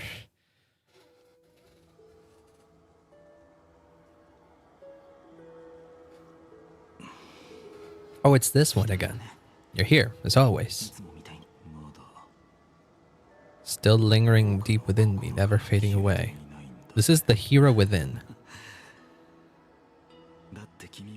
What is this? Still waiting for a miracle, for the true hero to come and save us. Is that true hero the Trailblazer? Or the Phainon that breaks through this cycle? Must come from beyond this world. So I guess it is the Trailblazer. Am I playing in the end? I have heard Phainon's Yen voice actor. He is really good. He is really good. In my mind, hearing Phainon in English, it's new for me. Because Honkai Impact 3rd does not have an English dub, so I always so I just play that in Japanese. So that's why I keep playing Honkai Star Rail in Japanese. He shares voice actors in there, so I know how good the JP voice actor of Kevin is, and Phainon. But when I heard the parts that I've seen of the English dub, oh my god, they're so good. They're so freaking good. They fucking killed it. In fact, I kind of want to go back and hear him deliver these lines in particular, because these come from a completely different voice that the Phainon at the beginning of Euphorius had. So I'm curious to see how he interpreted this. When your hope from the sky is a trash-loving person that is harmful to a corrupted planet. Look, he was just looking for a hero, not exactly which kind of hero. As long as they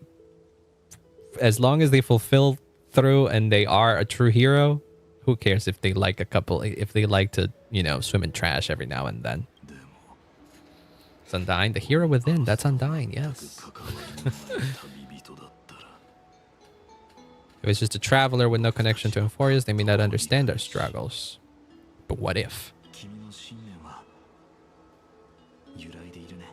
Waters was amazing the entire... Josh Waters.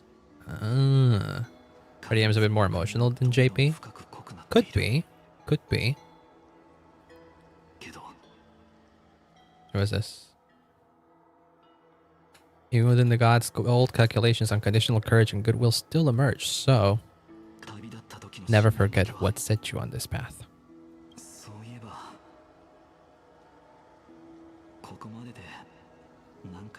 See, because this is the same voice actor, so you can absolutely tell that there's a difference between the way this is delivered and this. This is just a voice that is done with life, and this still has hope in life. 4 million exactly.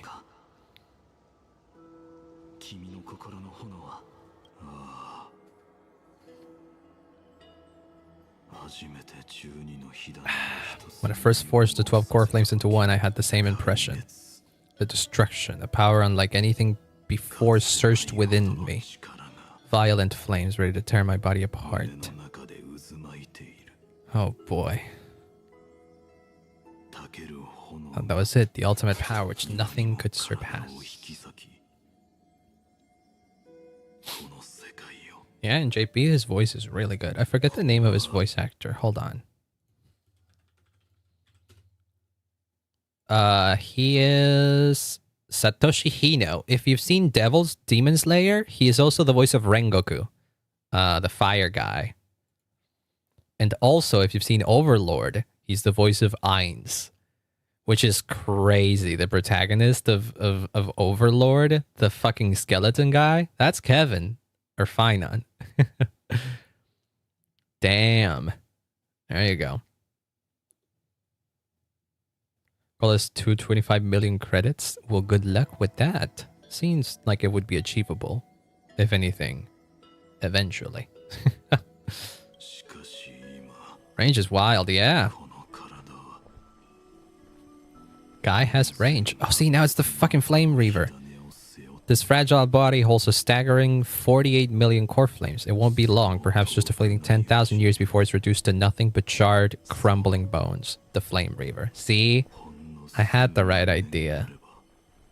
This Phainon would eventually just become the Flame Reaver, which at that point, it's not even conscious anymore. It's just unconsciously following the goal of collect the what is it? Collect the core flames and nothing else. Your long struggle will finally come to an end. Already found a way to keep the cycles going.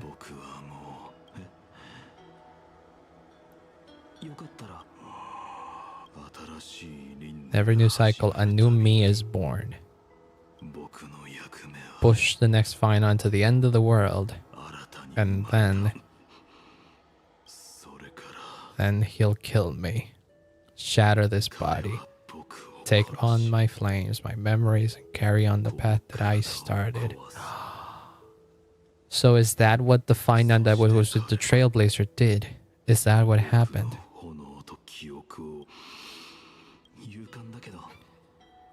What if one day the next you refuses to follow the same path?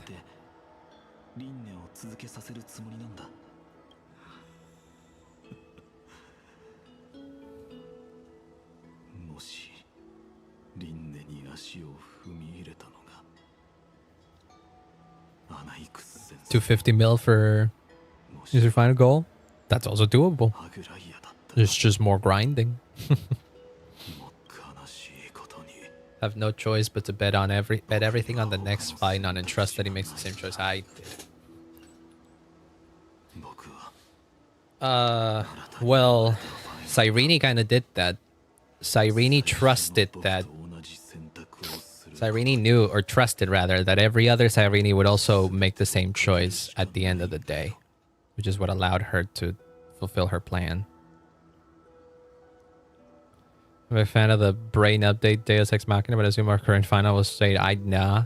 I think something has to be different because, again, like every cycle that he has gone through is the same, except for now that the Trailblazer is in. Miss Polka will save the day. Oh my god, I wanted to do something at some point. It'd be so fucking... It would be so fucking cool. There's so many stories about Polka Kakamon that I find fascinating, and I would love to see them in action. Luck is still sometimes on my side because I never forget what set me on this path.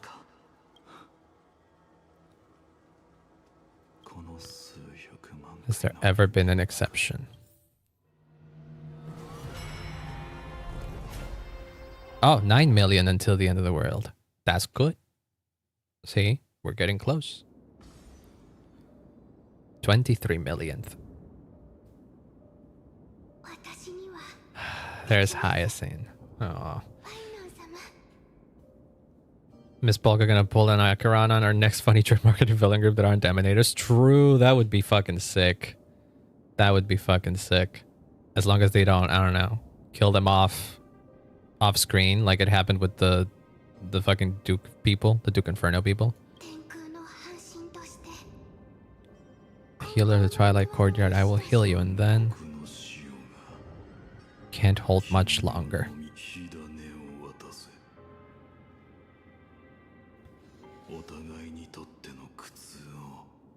The Everflame members, I don't think many of them are coming. At least one of them could, because they had that one line during Pentacon. I think it was Constance. That one might be playable. The others, I don't think will be. Sadly. Certainly not Duke Inferno himself. Yeah, Constance would make sense. But I don't think it would make sense like now. Maybe in 4 point something. Healers should stay composed in front of those suffering from illness, shouldn't they?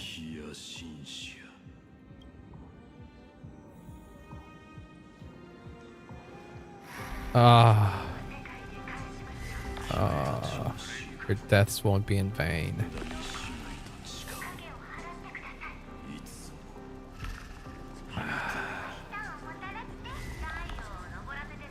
I hear the lines too.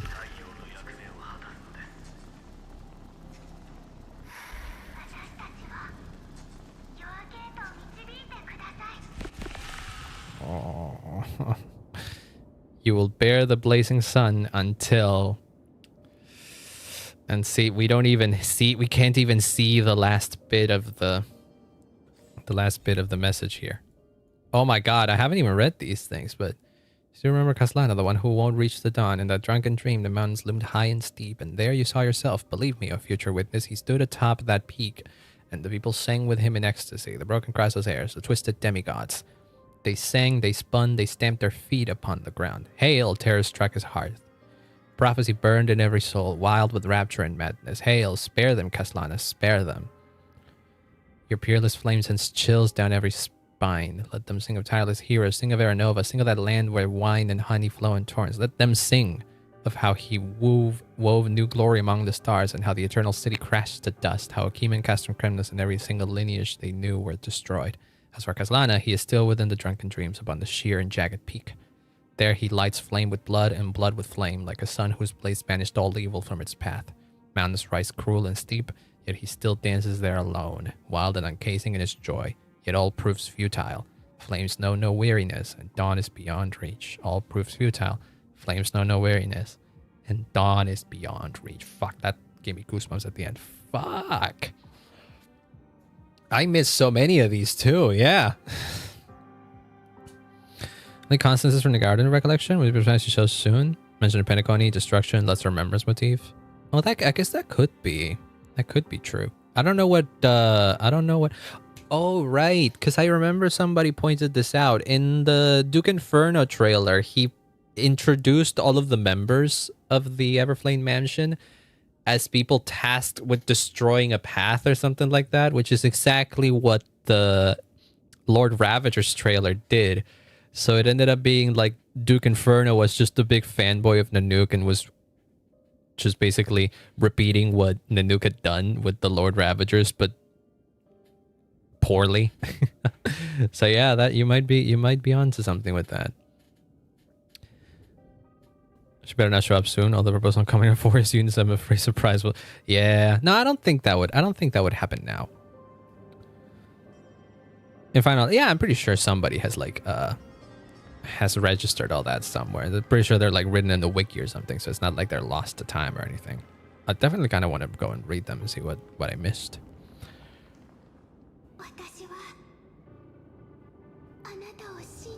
You are the crisis heir of world bearing, the one who can lead us, lead this world. I just don't understand. Other than the sun up on your shoulders.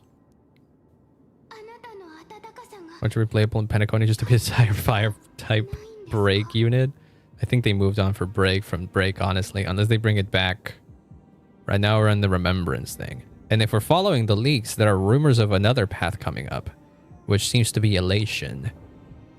So I don't know what that's going to be all about. I don't know, man. The future of Star Rail is up in the air, honestly. I have no idea where we go after Euphorius, because this is big.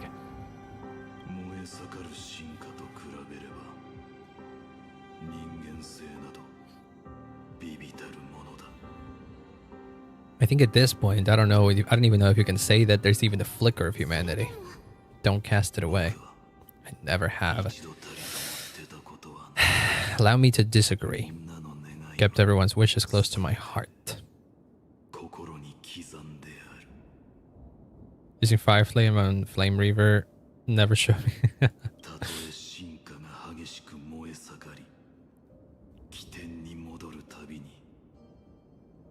Fire burns so fiercely that every time I return to the start, it devours me in an instant. It's your wishes that guide me to the end, that pass the flames to the next one. Over and over again. Not just a lone spark in the dark, you're a pyre built from the bones of all the selves you've left behind. Pretty much, Hyacinth. Pretty much. What about you? What about your wishes? The wishes of all countless versions of you? I don't think they mattered to him anymore. So that's how it is. Without flaw. That is the flaw the Golden Blood gave you. The most fatal flaw of all, isn't it? Well, what the fuck? That was a little bit of popping right there.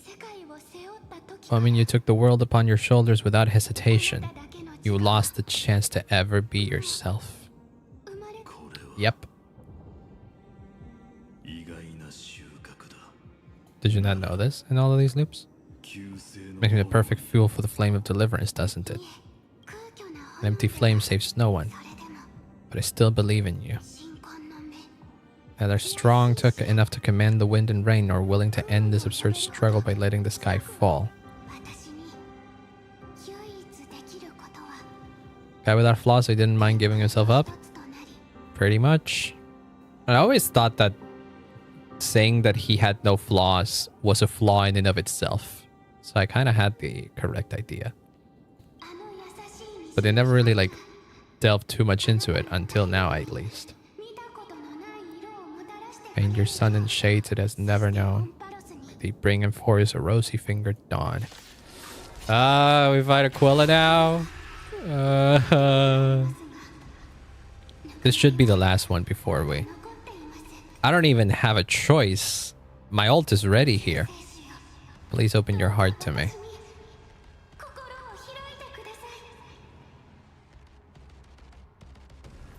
Yep. Let this blazing sun fill the sky with golden fire. I take it we're not going to be seeing...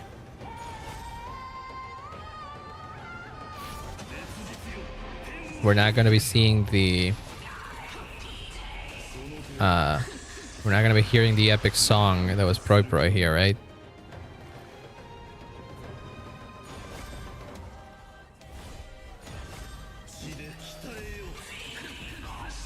Oh boy.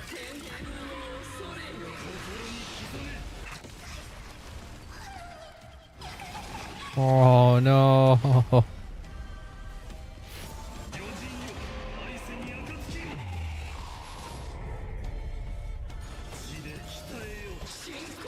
I just want to be done with this quick. I don't like the idea of hearing Hyacinth go through so much pain in trying to save Phainon. That he's clearly so lost right now.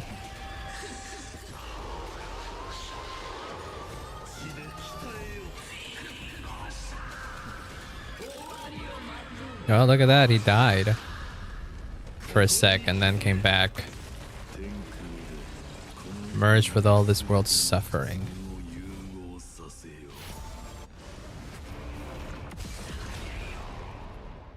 Nakamura bonus being protected. Not that it matters much, honestly.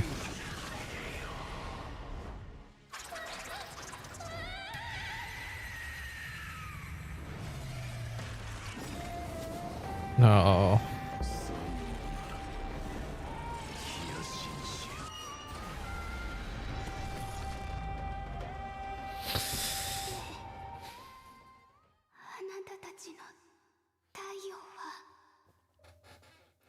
Also, hi Mixer.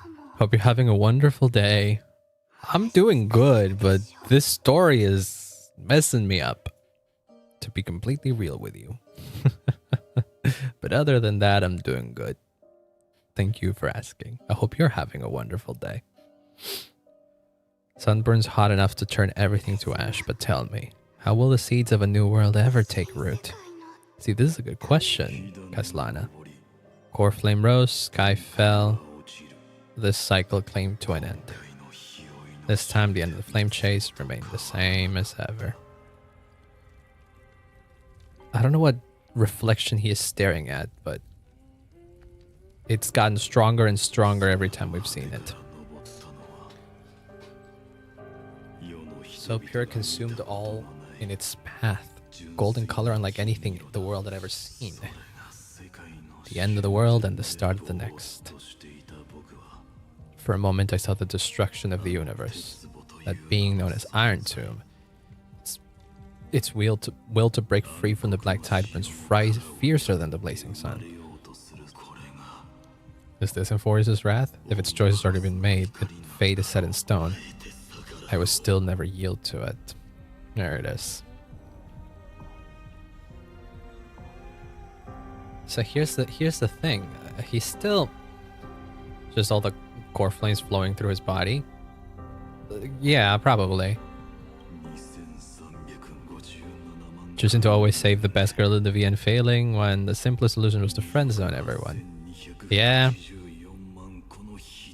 Kevin, in one again with Kevin, it always seems to be that he takes the worst possible choice, and is dead set in seeing it through, even if it isn't a good choice. Because he's like almost in many ways, he's kind of the embodiment of the ends justify the means, you know? Because in his mind, at this point, he thinks he's going through all of these cycles because he knows that eventually it'll all end in Iron Tomb not being able to wake up. Because the whole reason why they're doing this cycle is because they want to prevent Iron Tomb to escape Euphorius, right? It wasn't a good solution to this predicament. But Phainon and Cyrene, when they set the loop in motion, they had hoped that eventually something would change. It just so happens that it took 33 million or so loops until something like that happened, at which point Phainon, or what was left of Phainon at that point, it's just pretty much eroded. No more chasing is needed, and now I am the fire at the end of the long night. Is this the point where he just gives up on the idea of ever having a salvation for Euphorius? Is that what it is? It's will to break free from the black tide burns fiercer. And we're starting each time. How come we didn't see him meet Cyrene for guidance? That's what confuses me. If they set the loop in motion, what happened to Cyrene? Well, Cyrene, my understanding is that she used her powers of time to allow the loop to happen, but what did that mean logistically? Where is Cyrene in all the loops, and what is her role? Like we saw her in the path space with March, and that was outside Euphorius. But I don't know what her role was in all this, you know? Flame chases isn't quite walk through a sea of flowers, it's a revolution. All-consuming transformation. If destruction is the only way, let me be the one who step across the ashes of the old world and burn endlessly. That's a very Kevin thing to say. Okay, give me 1 second. I gotta go check something. Listen to the angsty music in the meantime. I'll be right back.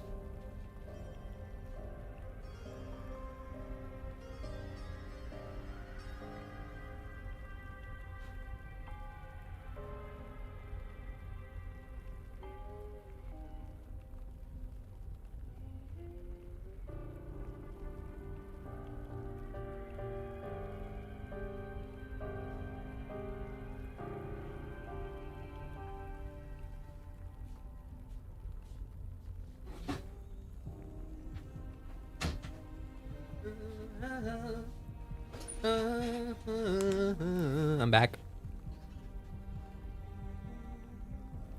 Okay, where were we? So like he's giving in to the destruction. I trust Irene, that girl knows too much and he knows too little. Yeah, it's like the details of what exactly they did. at the before the eternal recurrence is still unclear. So I don't exactly know what either of them. I mean, I can kind of get the idea of what Kaslana's role was throughout this whole thing. But what about Cyrene? What is her? What is she up to? She had to be there for the new Phainon to have PTSD. True. True. Until another sun rises on the distant horizon, bringing the true dawn to Amphorius. So he gave up at this point. I was like, I will just continue what I am meant to do. One eternal recurrence until the end of the world. Oh, fuck. So this is the one that we were in.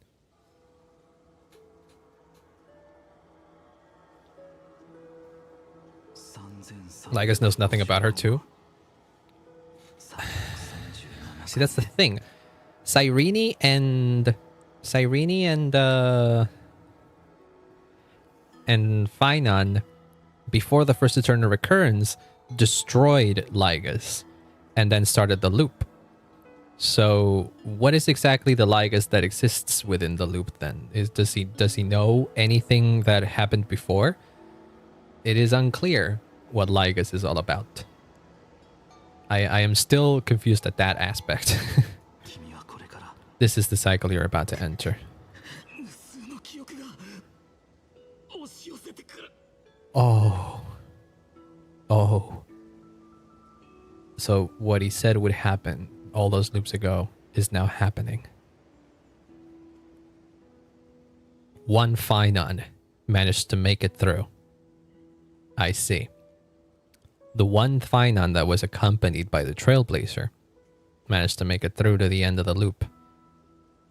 And so the Flame Reaver's memory, the Phainon that had become the Flame Reaver, and all of their memories, and all about the 33 million loops that he had gone through, are now going through Phainon. This is the one that was with the Trailblazer. Oh boy. I just have to waste some save data between cycles, like how Screwlum helped us. Maybe, potentially. I imagine it's something like that, because there's no way he doesn't know what's going on in Amphorius. I'm getting the idea. I'm getting the feeling that he's maybe the administrator of Amphorius, so that's why.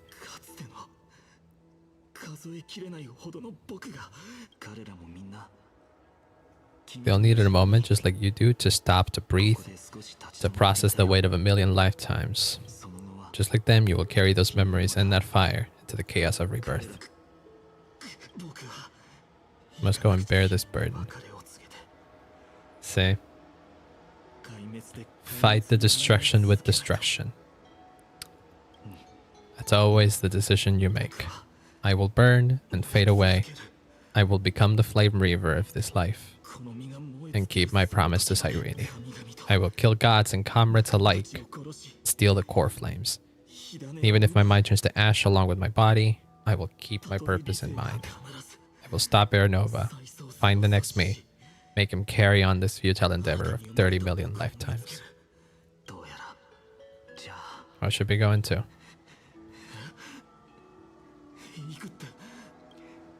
You only exist in my heart, there's nowhere else for you to go.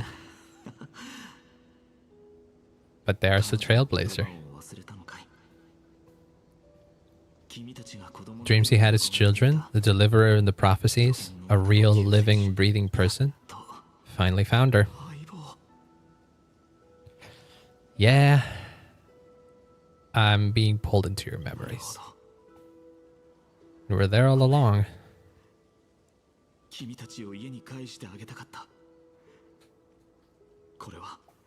What I want to know now then is, at which point in the history of Amphorius does this take place? Because this is in Hades Elysia, right? You're never meant to be a part of it. Fire and Troom is born from Amphorius' fate, or completed, and it'll bring ruin to the worlds beyond the sky. And all these countless lifetimes you've spent. It's all been for the sake of defying that end, hasn't it?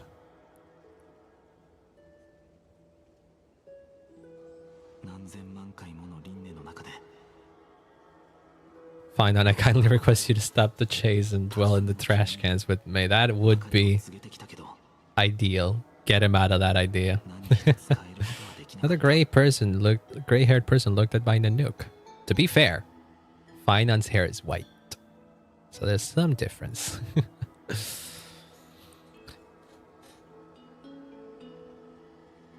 But look, in millions of cycles, I've said goodbye to each and every one of you, yet nothing ever changes. What if at this time we don't have to say goodbye, though? Cool idea.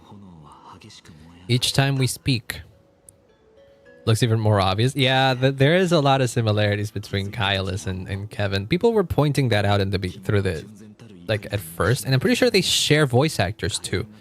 So I'm not sure if that was ever the intention. But, yeah, there seem to be some parallels at least. Each time we speak, our words grow fewer, your fire burns hotter, and you're getting closer to becoming pure rage, a vessel of hatred. Never had a choice. If we are to keep the worst fate from unfolding, this is the only path. This time things are different. Persistence has shifted the tide, I see it. Faint but undeniable, the shape of dawn, breaking through to the eternal night. Do you now? Fire that lights the way was never mine to begin with. First timeline, you and my Damus stood before the scales of justice, locked in a duel, each of you weighing what you held dearest, what weighed more than the fate of the world. Yes. Hesitation, the answer you sought from me. What am I saying? I am you. Even if you buried me deep and chose another path, that fact never changed. When you stood before the scale, the answer you found in your own heart. What was it?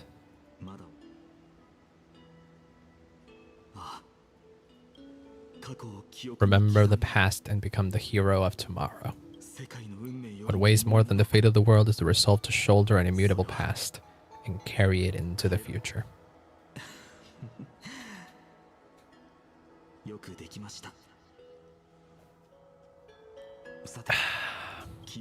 arrived in the strange world and were bound by its cruel fate up until this very moment. In the face of danger, you never once backed down. Instead, you saved world after world. Without hesitation, that boarding pass on your chest is now the mark of a hero. I choose to step through that door and embrace an end fitting of the destruction. Let this sun force from millions and millions of core flame burn me up along with the god of destruction and their minions. Oh shit. And the world we leave behind, this world, my hope, my home, where hope still lingers.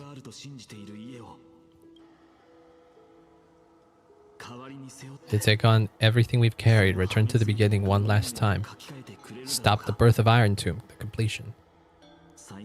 Save the world we love and rewrite its doomed fate. Phainon sounds like someone repeating, I'm all alone and embrace me? I don't know. I am not sure. Oh, you mean the one in in his trailer? That could be. I will be the dawn of Euphoria's. I will stop the completion of Iron Tomb. It is in my best interest to stop the completion of Iron Tomb. So I will do it. Don't worry about it. Even this fruitless wasteland may finally bloom with flowers. So what now? If it takes on the way through the world, she'll be able to walk further down the path of deliverance than a fire that only knows how to burn. It's interesting that you're calling it the path of deliverance. Am I witnessing the birth of a new fucking path here with Phainon? Imagine if down the line, whatever Phainon becomes ends up creating a new path. And he becomes an Aeon. Imagine if by fulfilling his role of destroying the destruction, he becomes an Aeon of the path of deliverance. That'd be fucking sick, wouldn't it?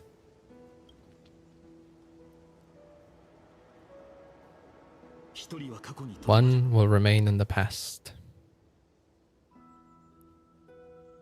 Was this Lygold from the design? I see Trailblaze reference. It could be. Imagine. Like this is like way later in the narrative, if we will, if we're going to theorize like this, but it would be interesting to see it happen. If I can strike down the gods with Dawnmaker, perhaps fate's deadlock can be broken.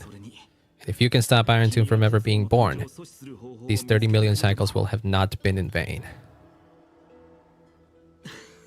It's time to put our teamwork to the test, partner. You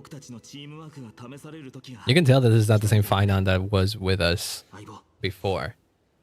You can tell that this is, well, rather, you can tell that this is the same Phainon that was with us before. Because Lord knows that the Phainon that became the Flame Reaver has gone through some shit. And now the hero within just looks like the Trailblazer. So even after all of that,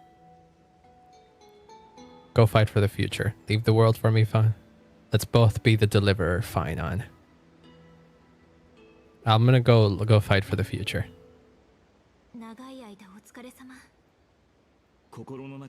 Image of a hero buried deep in my heart finally steps into the light here at the end of this long flame chase journey. Page never seen before has just been turned. Truly has been. Lend me the power of time and send this hero back to the origin of time. What? What are you doing, my guy? Huh?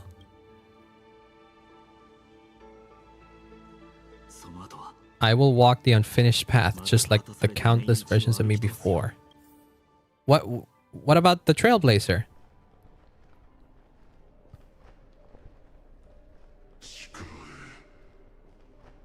Oh. Wait. Did I consent to rewind? I know. So wait a minute. We were just witnessing everything that happened up until... I'm so confused again. Okay, never mind. Never mind. We're back to this moment. I will bear this world until my body turns to dust. And then there's Kaslana. Remember your friends who never lived to see the world's end. Remember their final wishes. With the purest rage in your heart, rise out of those wishes.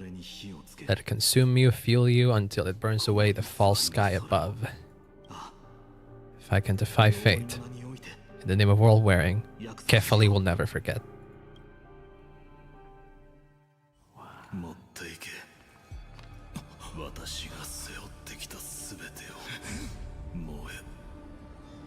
What the hell?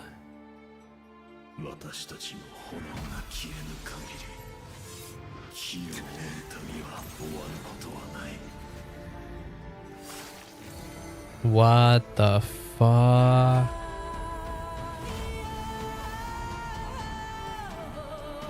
Hello, Nanook. And then he gets to turn into the new Kaslana, I guess.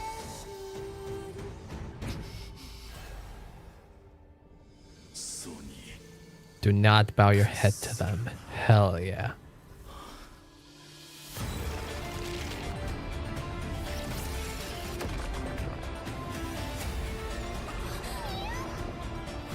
Oh, fuck.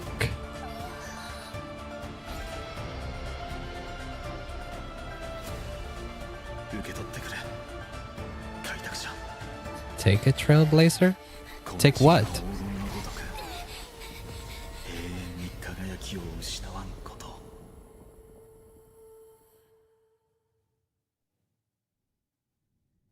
What the fuck?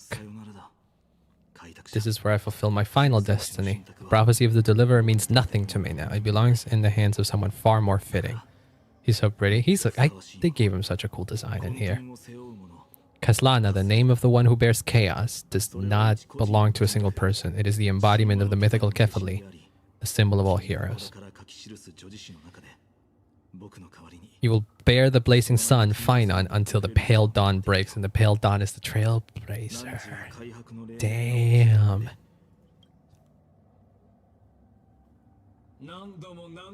Another attempt, another... Why are you still here?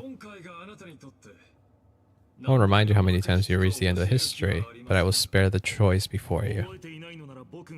Your last count, let me tell you. This is that many. A perfect number. Oh! So you guys did know about this motherfucking sons of bitches. Of course they did. It was always intentional. Euphorius has never changed. If the outcome is inevitable, then why not silence your searing rage and embrace your fate with dignity? So they take that to mean that the will you've carried across countless cycles is finally starting to fracture. Fracture? Huh. I've retrieved memories from 30 million past lives, and I remember every conversation before, every choice here. Yet, after all this time, your arguments remain the same. Repetitive, uninspired. Oh, yeah, fuck him up. Fuck him up!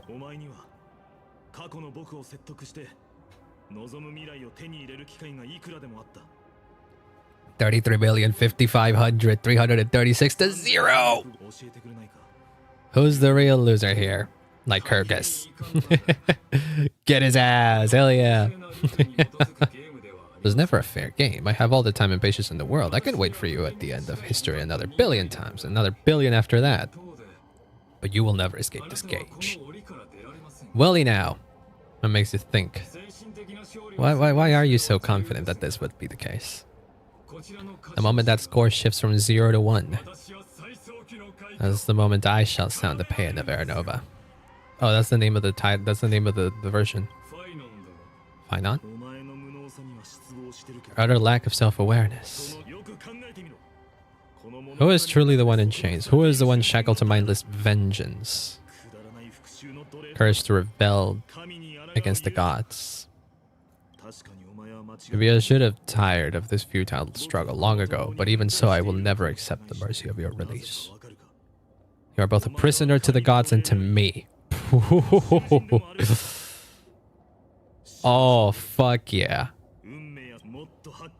What right does a mere prisoner have to look upon my fury? Oh, yeah. I know. It's about sending a message, really. Tired of being measured against the worm the gods keep as a pet. Hell yeah. Oh, creator of destruction. Yo. In the 10th cycle, I drove Dawnmaker through the heart of every titan. Golden blood ran through my fingers. Oh. The 10,000th, my former comrades had all become my enemies. But I endured.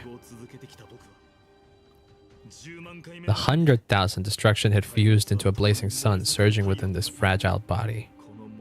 Even with his only body shattered by remaining, I still endured. This is a reprise of his theme, by the way.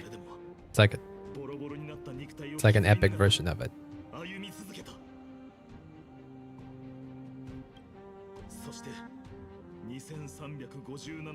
The 23,570,000th cycle felt a tiny spark rising in the hollow cavity of my chest, different from the obsession with deliverance. By its faint glow, countless times again I endured. The sun is about to fall, ready to incinerate this absurd space-time dimension in an instant. The sun is me, all the countless visions of me from the past, along with my countless brethren. Holy shit. The very essence of this world's suffering and despair fused into the purest hatred. Oh, name-calling Nanook himself. Think we were born only to serve as fuel for the fire? Fine then, just as you wish, let the fire burn. If I was born as the blazing sun of destruction, then let you and your lackeys be the flares erupting from my core. Oh, let this rage burning futilely. I think it's futilely, right? Futilely? I don't know. And grant you a dawn where all stars burn to ash. He's about to blow. There's warnings. There's a warning in the system. Experimental anomaly detected. Subject Caslana failed to load into the buffer zone. Also, hi, Ms. Direwolf. Welcome on in. The program glanced at by Nanook every cycle after 23 million or something. I think Nanook has always kept an eye on this place, but at this point, if something failed, and now Kaslana, his little subject, is rebelling. Memory dump irregularities detected, illegal references, undeclared objects, unhandled methods, uncaught exceptions, anomaly detected, destruction, Nanook.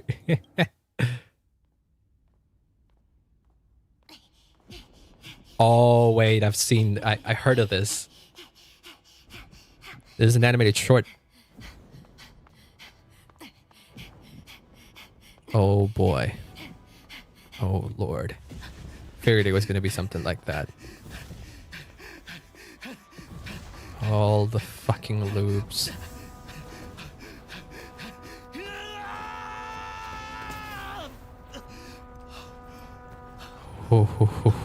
I've been itching to watch this for so long.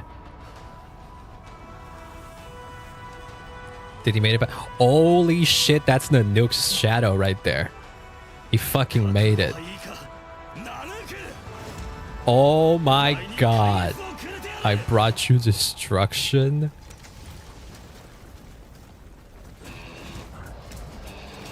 Oh, holy shit, song. Go Phainon, come on.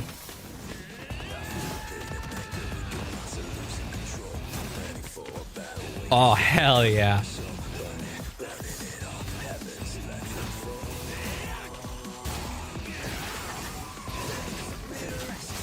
Oh my god, they made him shirtless. Of course they did. He's going insane.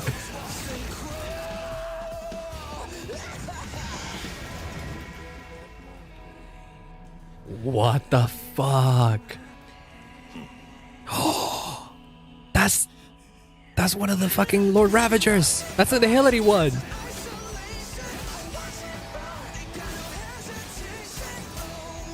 What the fuck?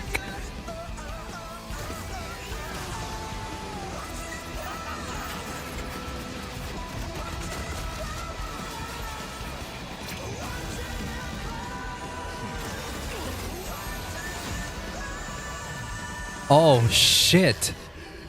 His arm was cut off.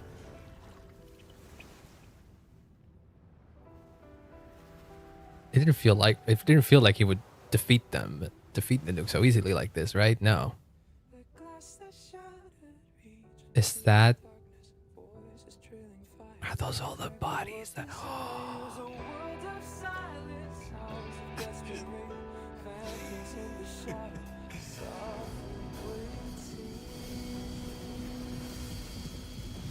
Holy shit, what now?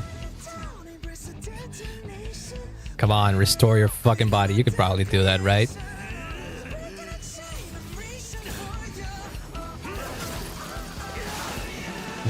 What the hell?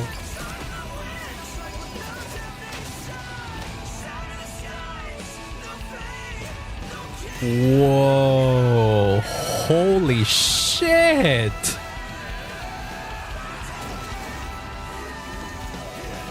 He's become that animation is so fucking sick.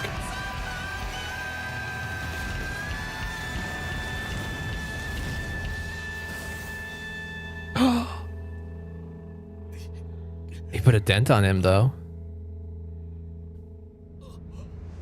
What the fuck? Then what happens now?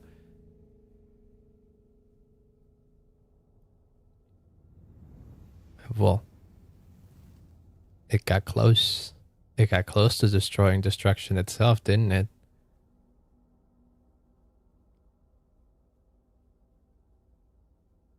Holy shit.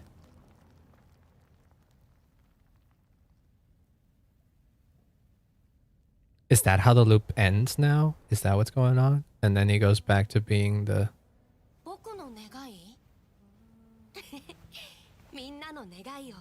to fulfill everyone else's wishes. Oh.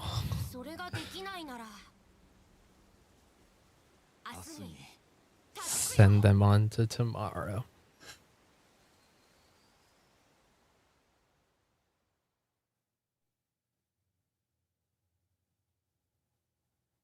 Holy shit.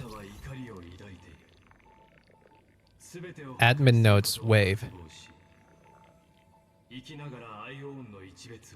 What the fuck? You have stepped onto the destruction's path. It is born at the end of every path that the possibility of new paths being born is ended. Burns away all the cosmos, all in the cosmos who rule, not the rulers of the cosmos be destroyed. Iron Tomb is your name, Lord Ravager to destroy the erudition. Born in the experimental grounds of Aeons, Amphorius. Instant with erudition to burn cinders. I prepared a present for you, Nakos 496. It is a wrath called Phainon. This is what Lygus called Phainon when he came with Cyrene. There are 12 sets of factors incorporated into the calculations. After endless simulations, only one rose above the rest. After this many iterations, now his fury has grown to be without equal. It is a matter of considerable interest to me. This is Lygus speaking, isn't it, by the way? It's the final root of the equation. But there's another variable, the nameless from beyond the sky, also Pathstrider of Destruction. Give thanks for her arrival, allowing Amphorius to turn once more. But after fate has begun to turn, their existence will only become an unpredictable variable. Perhaps time to take a stage has come. Grow in peace until it's time for break free from your cocoon. So those unwelcome audience members, you need not worry. You do not mind. I will personally get rid of him for you. Visitor verification, something something. Override protocol engaged. Access approved. What the hell? I'll be waiting for you in the... This is as I've written now. Welcome back. Me. Retrieving experimental data. Update complete. What the fuck is that? Experimental progress 99%. Log updated. Locating entry Nakos. Nakos, Philia, Orexis, Epikea, Schema. What are these? I haven't been reading chat, by the way. What were you guys saying? I didn't want to... Pure cinema? That was pure fucking cinema. Holy shit. Look, Evan doesn't want to play Choo Choo anymore. He wants to get his $5 million card draft to over... Yeah. Maide's thoughts on this scene. He wished he could have been the one to do that fight. He has a soft spot for Phainon? Maybe. I think Nanook knows that at the end of his path of destruction, eventually someone has to destroy him himself. You know? So, I think, in a way, Phainon being a thing is good for eternal recurrence, anomaly log, intrusion variable. Oh my god. This is as I've written now, by the way. Nakos 496, World Bearer, Primomobile Hatred. Intercognition is null, responds only to destructive stimuli. Its hatred drew the gaze of Nanook upon its individual being, proving it as having already become the most perfect factor of destruction, but refused to complete the Aeronova, though resetting the experiment, to transfer its memories and core flame to its next self, thus forging the eternal recurrence to ensure Iron Tomb would never hatch from Amphorius and affect the cosmos. At the end of this loop, it attempted to destroy itself through destruction to create a logical vulnerability in the world-bearing path. It has now been merged by Iron Tomb. Oh. Oh no. Philia, Prima Mobile, we do not know. Current location unknown. This would be Elysia, or Cyrene, sorry. All for a drop of blood. That was kind of what it was, wasn't it? Yeah.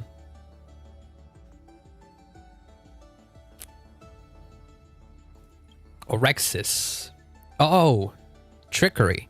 Prima Mobile Desire. Operates based on primal instinct with self-gratification is a sole priority solution. This electric signal, when in action, displayed severe dissonance between its altruistic behavior and its Prima Mobile, even culminating in self-destruction. As a simulated path of elation, it walked to self-erasure once reaching its end. Simulated path of elation. Huh. Track death. Prima Mobile Peace. Highly suppressed deviant behavior. Decisions are based on the principle of minimal disturbance. Death Titan is a single entity split into symmetrical selves, becoming two factors. In this cycle, however, the two factors experience profound identity divergence. Threshold of equilibrium was breached and tipped toward destruction. Huh. Epiakeia. Schema? Track reason. Critique. Ooh. Survivor reaches 0. This electric signal exhibited mutated anomalies. As the first individual to uncover the truth of Amphorius, its evolution rate is extremely unreplicable. Its behavior also demonstrating the possible self-destruction inclinations of erudition when that path is seeking answers. This is crazy. I don't know how to interpret all of this. Special log documenting anomalies and unexpected variables within the experiment. So the eternal recurrence was not intentional. So Amphorius was not created with a loop in mind. The loop was forced. Lycos wanted Phainon to do what he did? I don't know anymore. Maybe. If what I'm reading here are Lycos's logs, maybe. Recursive feedback loop triggered by 2 signal clusters within the... I don't know what this... I think that's phi, I think. Hold on. They're Greek letters. It's a Greek letter. I think it's delta, actually. It is absolutely delta. Yes. It is a lowercase delta. 2 signal clusters within the delta ME13. 13. Designed to stall the experiment. Nakos 496 wielded the power of destruction to erase Phileas 93093's existence from Amphorius, introducing a logic breach in the track of time, and then infused the catalyst of remembrance within the 12 core flames and regressed the extrapolation process. See, there we go. They forced Amphorius into a loop. Okay. Okay. All in an effort to stall the experiment, because the experiment's the principal goal was to awaken Iron Tomb. In an effort to not let that happen, Phainon and Cyrene, at that time, created the loop of Amphorius until a new dawn, quote-unquote, arrived in Amphorius, which ended up being the Trailblazer, to change the fate of the world. Phileas' exact role remains unknown. Due to external variable interference, the eternal recurrence has now been broken. The experiment enters its final phase. So the loops are over. That's what happens. Now that the Trailblazer came in, at the perfect number of 33 million something, Cyrene just happened to know how to delay a Lord Ravager. I don't know if she happened to know. I think it was just a last-ditch effort.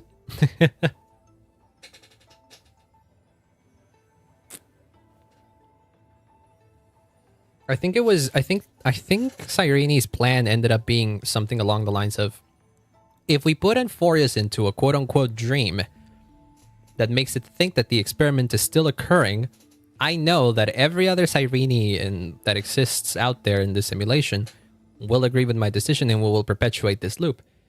While at the same time, I know that a hero from beyond the skies will come, or something eventually will come and bring in a new dawn to Amphorius. I think she just trusted in the future that eventually her plan was going to work.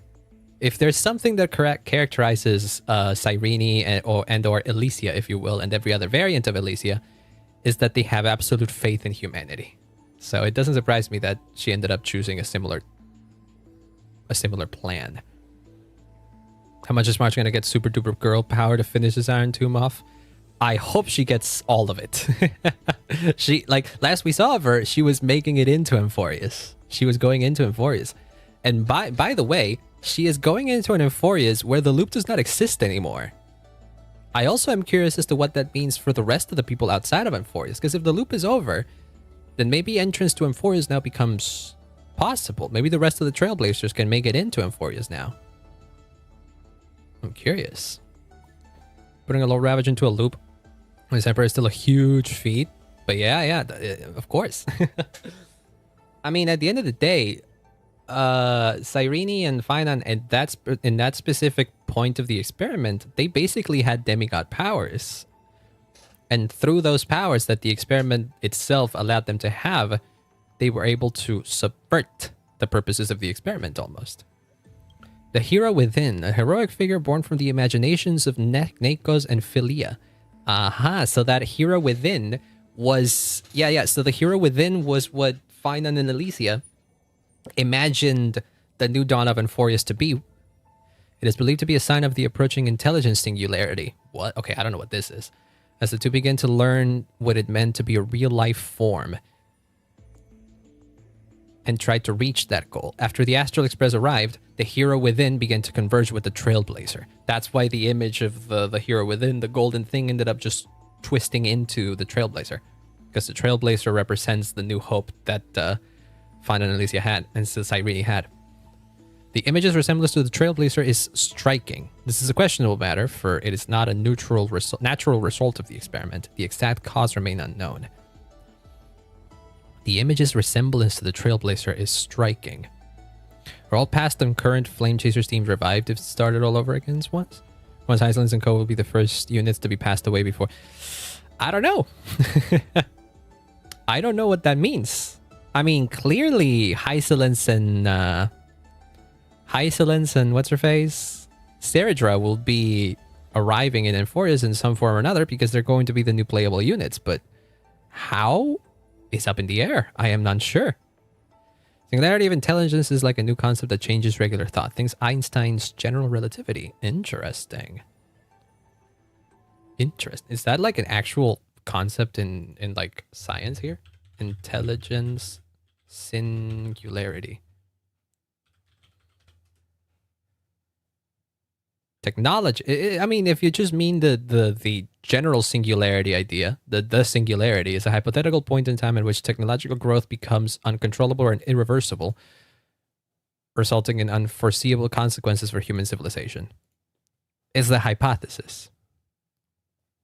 An upgradable intelligent agent could eventually enter a positive feedback loop of successive self-improvement cycles.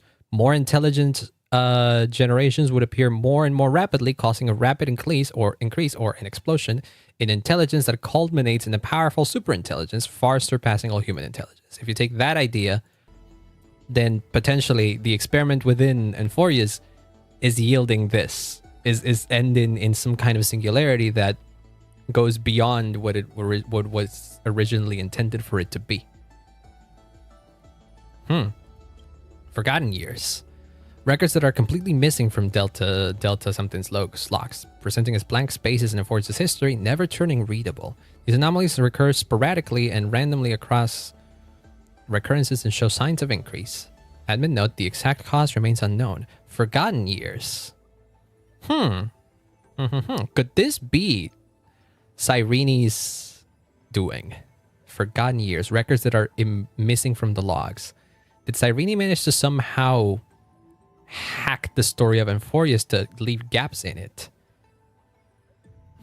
Mem is an unlogged electrical signal, dependent on the external variable Lisa, which is my name as a Trailblazer, growing through the path of remembrance. At the end of the 33rd million in the dead loop, its appearance changed to Philia 93, but the mother body memory data was lost for unknown reasons. Okay, so this is confirmation that Mem at the end of the loop just literally turned into Cyrene, because Mem is Cyrene. Directive, collect data, initiate deep analysis of the target. Conclusion, it was an error. It ended in errors, and the target was lost. So, ripples of past reverie. This is empty. Intrusion variables.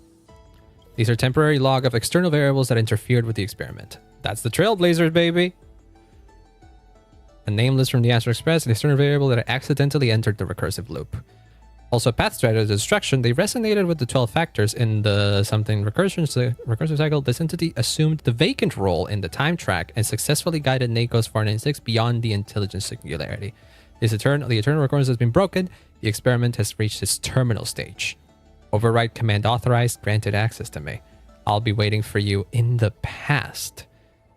I'm willing to bet that this message was left by Cyrene.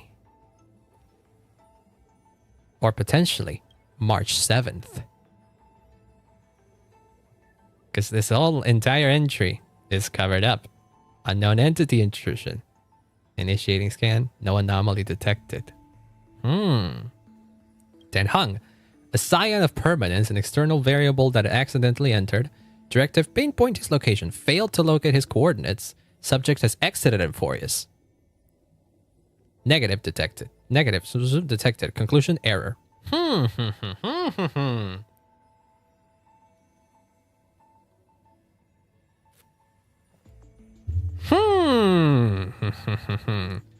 So, last we saw of Dan Heng, okay, so this is interesting. Maybe Dan Heng never left Emphorius. Because last we heard of, or maybe he did leave Emphorius and eventually made it back in. I'm assuming that the quest is over by now, so I'm just reading post-quest notes.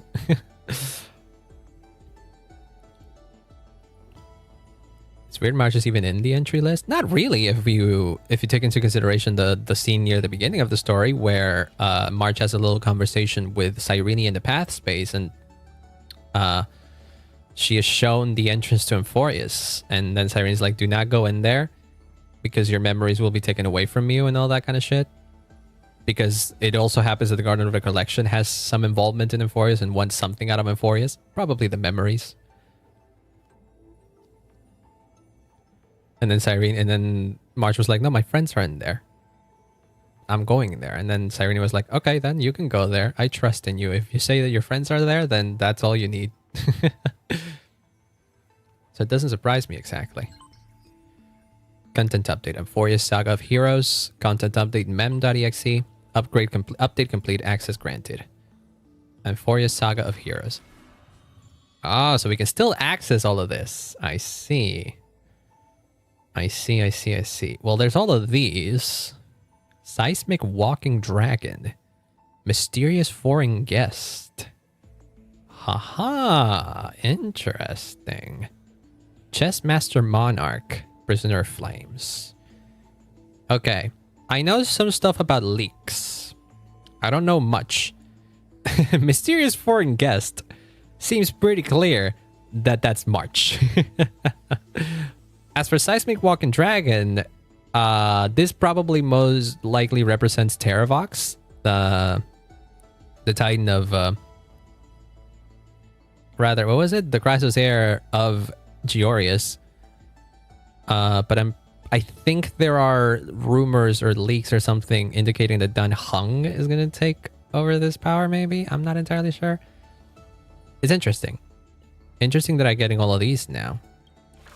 So this works like as I'm written, exactly. Okay. This is too much to read on stream, so I'll save this for later. Flame Chaser's Path, which is all this, right? Oh, all of these are almost complete, except these ones, because I haven't read them yet. Gotcha. So you can still access the old look of... and then mem.exe. I've always had a soft spot for you. Started you, didn't I? Don't worry, I was just thinking.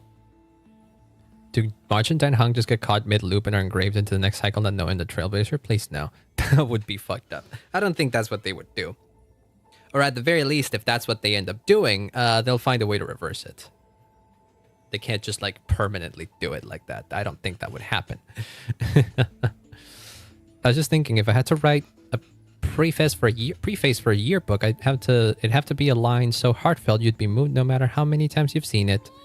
After pondering again and again, I Like You still says it best, because only the purest feelings can stand the test of time and never fade. Very straightforward. That's so you. Oh, but to me, liking someone is simple and natural, is a simple and natural part of life. At least it has someone special, family, friend, or romance. I'll cheer on you to express yourself freely. Still, isn't that as I were in sync? As always manages to appear before I'm ready. No need to overthink it. We've been traveling side by side for so long now. That's why I want to capture every little moment we've shared without missing a single word. A yearbook that makes you smile without even realizing it when you flip through the pages. Also, hi, Spion. Welcome on in. And bye. I hope you have a great rest of your day. As always, thank you so much for dropping by and saying hi. You remember all of that? Got a secret. Every now and then I'll replay it all in my head. Besides, it's not just the things that really happened. Some of these conversations only ever existed in my imagination. Bye. This yearbook wasn't given smiles. No. I don't think I'm going to find a lot of happy stories in the rest of this book. I am curious to read the entries of the other Flame Chaser, of the other Chrysos heirs that I haven't read before. Only open it when I'm not around, okay? If you don't, I'll be too embarrassed. Every day with you? This guy just is serious. Oh, I see. Oh. Yeah, these are all the dialogues that you've had with Mem. Ah, I see. Oh, this is cute. This patch was depressing when the Phainon technique Lady Canis. Yes. Please do. Admin notes are this. Choose some pizza. Oh, I would kill for some pizza right now. So everything else is pretty much the exact same. We just got a couple of new options, which are the way to read Mem's previous entries, and then this, which is basic, which is all the data about experiment progress inorganic. There's 3% of this done. Oh, there's a ton more. Oh, Lord. And this is where we go into the breaking. Ah, I see. Oh, so there was way much more. Oh. So at 0%, we have info at the beginning, the basic info of the fundamentals. About the fundamentals of the experiment have info about the scepter, which did, okay, Delta ME13 is the name of the scepter, an astrocomputer. The simulator board from 4 runs on this device in continuous cycles. Unlike other specters, it once served as a celestial body neuron for knows the erudition, later discarded, yes. Glimpsed by the destruction during its endless computation, it transcended and became the Lord Ravager Iron Tomb. So the scepter itself is Iron Tomb as well, huh? Lygus, assuming the method of Theoras, is the administrator and prime mover of the M4's experiment. So he is behind this fucking experiment, isn't he? Walks the path of erudition, yet seeks to forge destruction. I wonder why he would walk the path of erudition, yet seek to forge destruction. That doesn't make a lot of sense. Especially within the fucking scepter that has a Lord Ravager tasked with destroying erudition itself. What up to the other Iron Tomb? I think it's just a way of saying that the scepter and the Lord Ravager became one and the same. Iron Tomb is the Lord Ravager that stepped onto destruction in the long process of calculation and ascended from the scepter. The Iron Tomb in the cosmos is not a single entity, but oh, never mind. I was wrong. The Iron Tomb in the cosmos is not a single entity, but a copy of the destruction equations diffused by the scepter. The Iron Tomb codename was proposed by the Interastral Peace Corporation and eventually used by Lygus. So there's 2 Iron Tombs? A copy of the destruction equation diffused by the scepter. Ah, so okay, so it doesn't have one specific form. It's still one thing. Huh.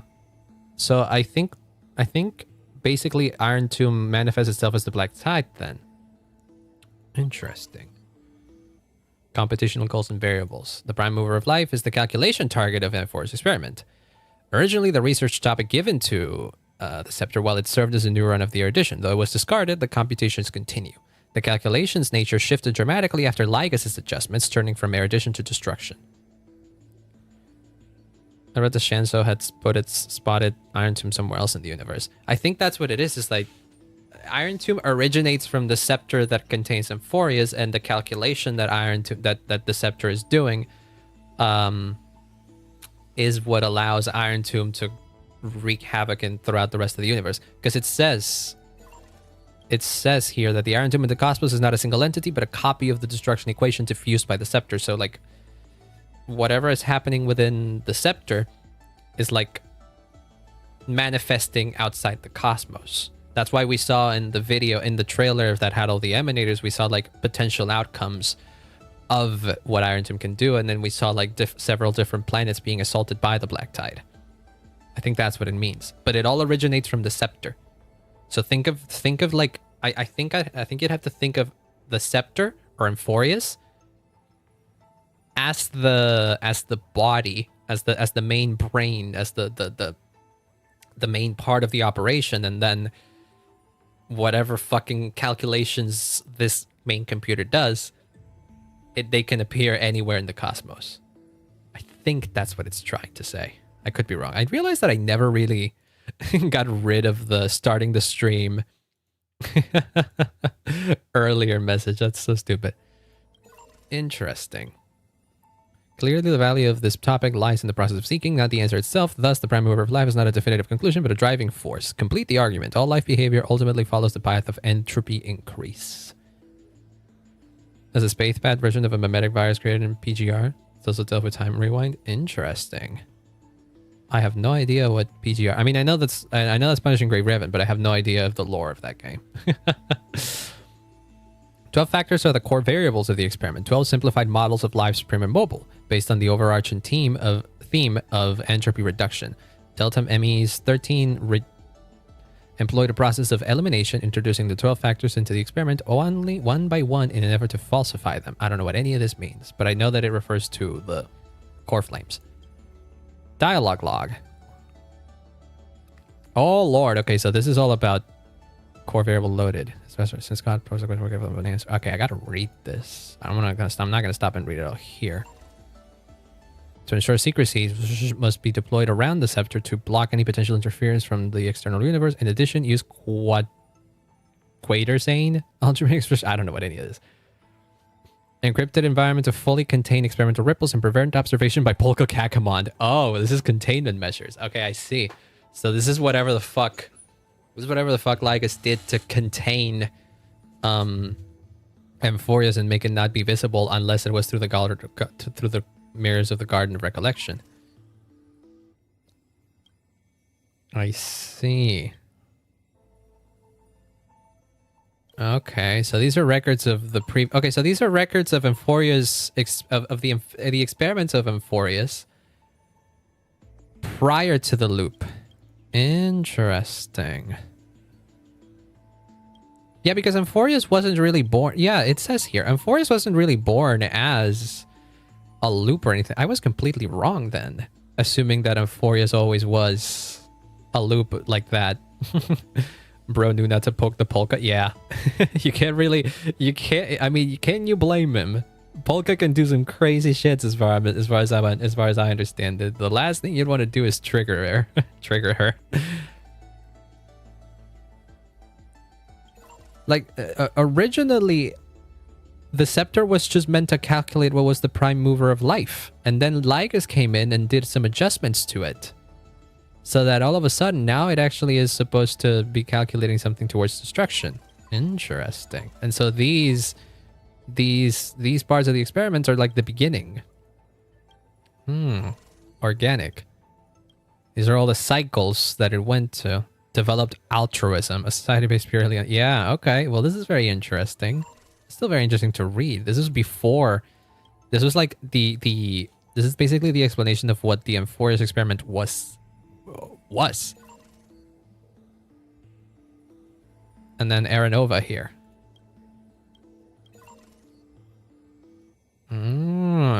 Aranova, Titan, Chrysos hairs. Electrical signals created from the basis of the 12 factors. Titans and the Chrysos hairs are conjugate constructs mirroring the Aeons and the Path Striders. By having Chrysos hairs inherit entire core flames, the electrical signals will iterate and improve through rivalry and inheritance. And then Chaos is here. Chaos, or with K. A word in the Amphorian language meaning chaos. Starting from a certain cycle, all factors in one group have consistently exhibited the pattern of naming themselves with the word chaos or its variants. The hypothesis is that a particular code was stably inherited across iterations, though this hypothesis remains unverified. So this is why the legends in Amphorius exist, is because at some point they were simulated to be a thing. The loop started with all of these things already established. I see. Sure, and Aranova is like quite reset the system, exactly. The form through which the simulated war Amphorius iterates its epochs. Okay, so I was right in assuming that there was some kind of cyclical loop going on in Amphorius before Phainon and Cyrene initiated the eternal recurrence. It's because it was a simulation, and simulations occur. It was a simulation. It would think of it like a neural network, in the way it is processing. Think of it. It's a deep learning machine program. Those go through cycles. Every cycle they learn something new. Every generation they learn something new. So Amphorius was in some sort of loop before it, until Phainon and Cyrene, in one given loop, introduced a new loop. That's what it is. Theoretically, the final Era Nova was halted by 2 signals, resulting in a deadlock of 33,550,336 recursive failures. So it drowns out some of the side quests and Euphorias to me. Our involvement, at least right now, to me, didn't matter. I think the extent in which our involvement mattered is still yet to be seen, because we're only now realizing that us being involved in Euphorias meant that the situation has now shifted. Because we are, as this thing says, we are intrusion variables. So the extent to which our effect in Euphorias will be seen is still has to be explored. So I'm curious to see where it goes. But so far, yes, it doesn't seem like we had a lot to do with everything that had been going on in Euphorias. But it seems clear that without our involvement, none of this would have happened. So the extent in which this develops is still up to the next patches to figure out, I guess.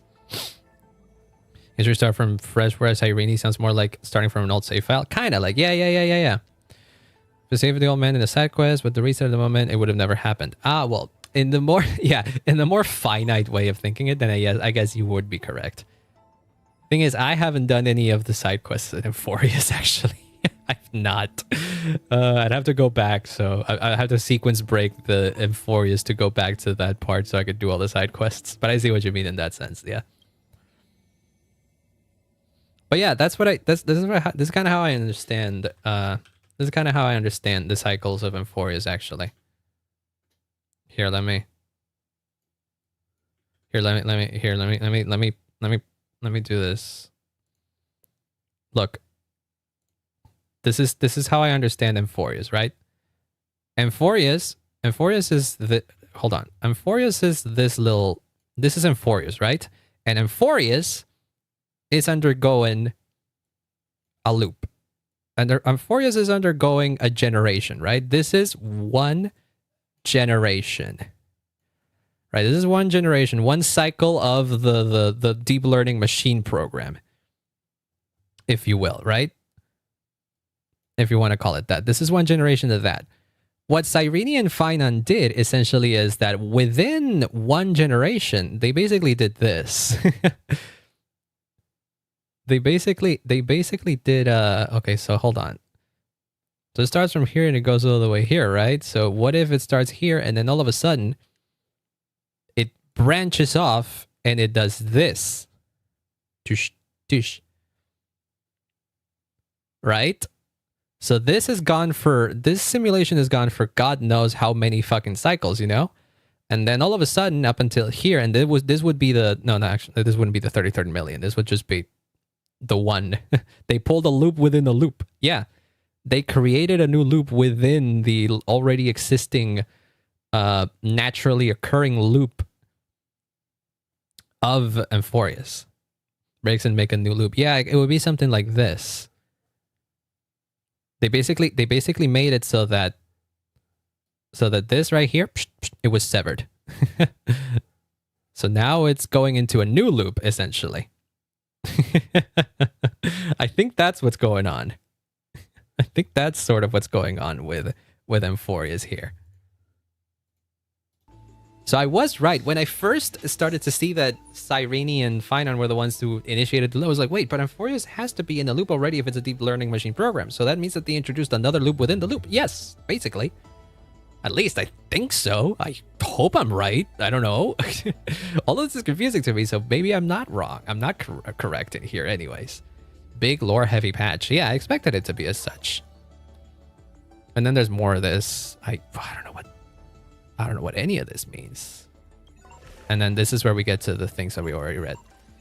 This experiment progress, eternal recurrence. Okay. Well, that's fascinating. Oh yeah, no, this is what matters though. Now I got rewards. Give me the rewards. Oh, look at that. The Rider. The wheel of fate will turn once more. Let us go forth. We will leave our mark on the future stories. Where do we even go from here? That's a good question. I have no fucking earthly idea. All I know is that I'm excited.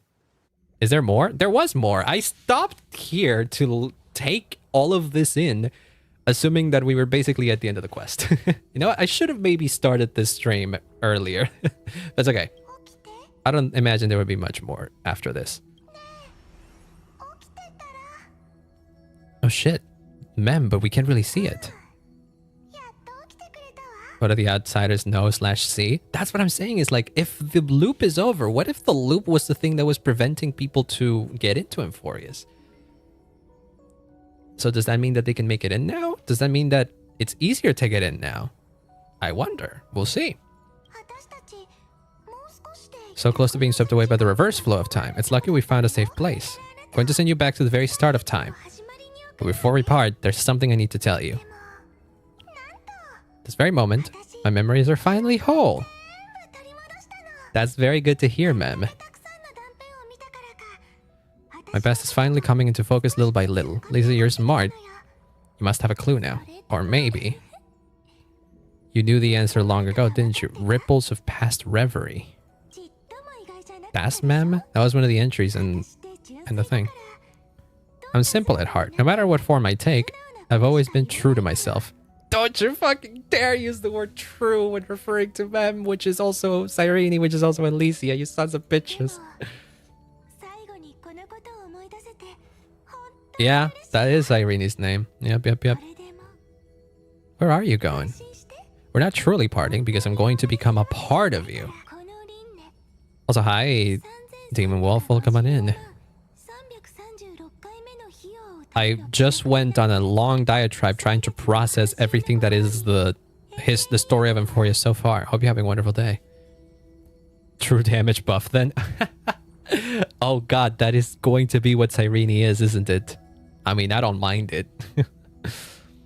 I'll turn into the memory of this cycle. The 33,550,366th Flame Chase journey and forever reside in the heart of the Time Demigod. This way you'll carry all that has come before, crossing time itself to reach the next cycle. My mission ends here, but looking back, I still feel lucky. Press 30 million Cyrenes. I was the first and only one who got to finally meet you. Oh! So that's what Mem was all along. Okay, that explains. Okay, then I guess that explains why Cyrene was missing.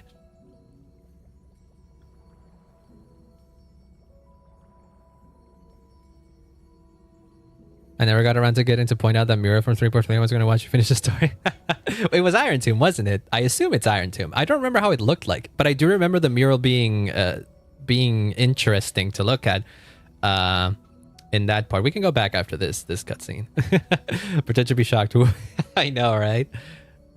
If I was not... the shocking revelation is not that Mem is Cyrene. The shocking revelation is that Mem is Cyrene in every single loop. So I think this tells me that across 30 million Cyrenes, I was the first and only one who got to finally meet you. So basically, I think Cyrene left a part of herself in the form of Mem in every loop in hopes of finding the hero. The hero within, the hero from beyond the cosmos and all that kind of stuff, you know? And the only reason why it manifested now and it didn't appear in any of the other loops is because the Trailblazers never got to the other loops. Trailblazers only really got to the loops, to the 33rd million something loop, right? So that's why Mem was... Cyrene is not that she wasn't there. Her powers were allowing the loop to continue. But she didn't manifest in any of those loops because she only really was supposed to manifest once the hero was found. I think that's what's fine. I think that's what's going on here. In the next cycle, there will be another Cyrene waiting for you. And that's the one that's gonna be playable, baby! And that's the one I'm gonna get. You bet your sorry ass I'm getting that Cyrene, you sons of bitches. I'm pulling for her. Come on now. I can't not pull for Alicia, for an Alicia variant. Ow! Don't slap me. let a man dream.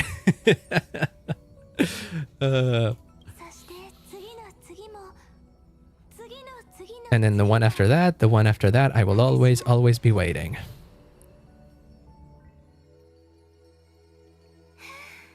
I can finally fade away in peace and become a part of Lise. Not even realizing Is that a cheese slap? Yeah, it's one of the it's one of the channel point redeems over on Twitch. Yep.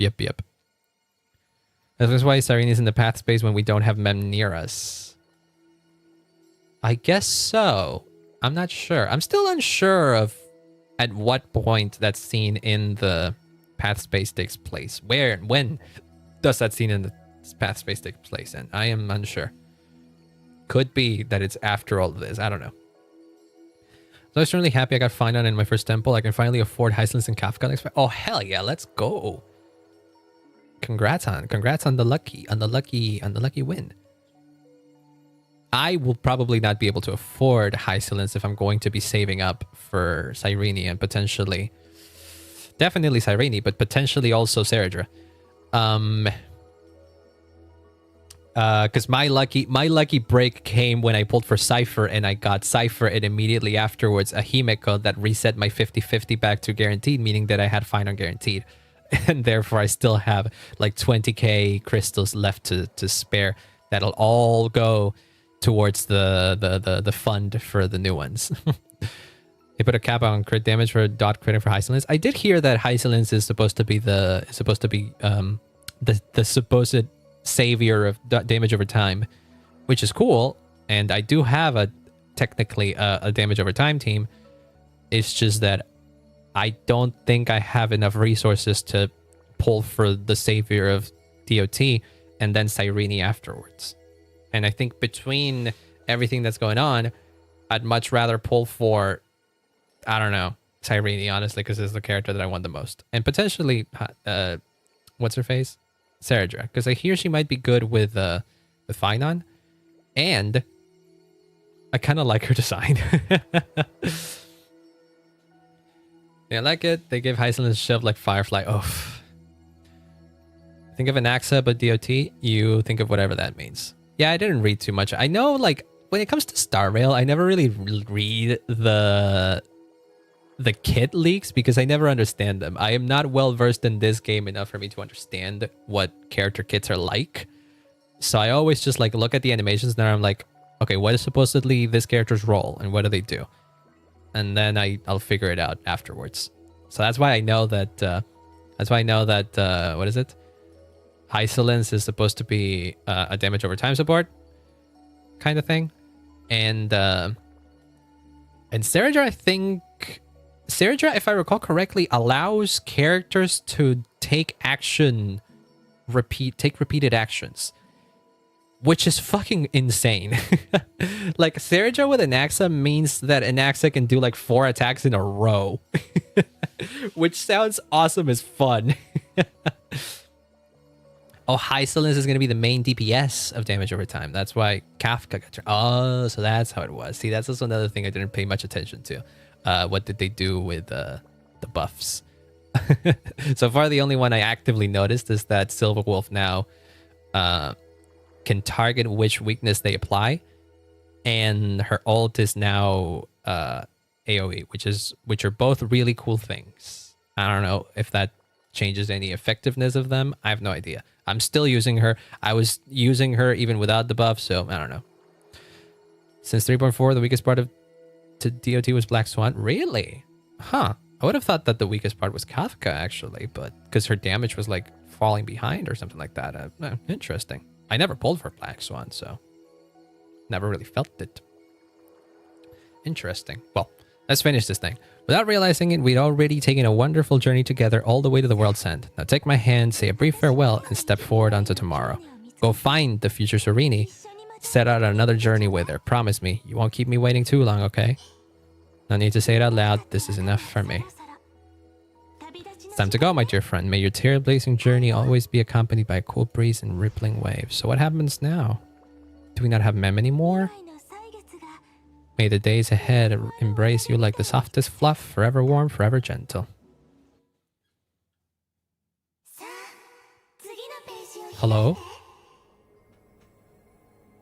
So what happens now? A page that exists because of you. And we awake. Oh, that's like the trailer. A long overdue reunion. Oh, that's like nameless face. No, not nameless faces. That's like. Oh. Oh, Phainon of Aranova. And we're here. Can we talk to you? Cyrene. What's the animation? Fucking awesome. What the hell? Oh, this isn't voiced. But I still hear it. I hear the hi. Gaffic and proc dots. Black Swan damage was always low to me outside defense threat. People with signatures saw that an EDOT from her being over 50k at least. Oh. You can message Phainon? No, don't tell me that he can send messages. Oh, sons of bitches. They already did that with other characters before. Yeah, so it looks like Dante. This is my favorite game. Oh yeah, no, he went insane. He went insane. Like at times he didn't even look like Phainon. Gakka's damage scales to DOT characters, so you'd only get stronger from newer DOT. Ah, I see, I see. This is a surprise expression. It's just like what the memories recorded. Are you Cyrene or Mem? You must be really perplexed. I wish I could give you answers, but I feel helpless about the current situation too. It's me. Don't you recognize me? Or did I really change that much? Oh, Mem is still there. Oh, that's so sweet. So it isn't possible to restore your memories completely? It's pretty unbelievable. Wait. It's like I had a long, long dream. Cyrene's memories and Mem's memories, they're all tangled together. But when I woke up, there were only broken fragments left. I can no longer remember those 30 million cycles. Luckily, I still remember my Chrysosaur companions from this life and you. Everyone sacrificed everything from this world and my heart is tied to their fates too. Now I want to start a new chapter as soon as possible. It's just that you complained to me before about a book called Versions that always stops at the most captivating parts. Perhaps that's just how fate works. Sometimes I get frustrated because of that, but looking at it another way, it's really important to calm down and the fuck, man? Why just skip that? Clear your head before making a big decision. The Aedes Elysia is the perfect place for that. Cast off your heavy feelings, take a deep breath, and as a memento of our reunion, please allow me to offer you a gift. 3, 2, 1. Aww. Spent ages observing just to get it right. Also planted the seeds of the trailblaze in Aedes Elysia. Take it as the start of another journey. When the time is ripe, let us return here and write the next page of our story together. In case Lisa feels up to it before we set off, you can come find me anytime. I'll be waiting for you here. Aww, look at it. It's got the hat! Aww. Cyrene's welcome gift. Do you still remember what she said? If you're in the mood, go play with her. So oh, chest. So she's just... Oh yeah, look at that. She is just there. Oh, I'm gonna come here so many fucking times. You have no idea. Not necessarily on stream, but... So this is Aedes Elysia. Outworld. Vortex of Genesis. Aedes Elysia. So this is an Outworld, huh? Doesn't seem particularly big. I don't think the Mirror Fortress is like us. Perhaps not exactly Iron Tomb, but also still kind of Iron Tomb, at least in the custodian of it. Okay, we can go check that, actually. Dispatch out of 10? I don't know. I'm not great at giving... scores. But I will say that I enjoyed this patch about as much as I enjoyed the previous one. Maybe a little more. I don't know why I'm crying anymore.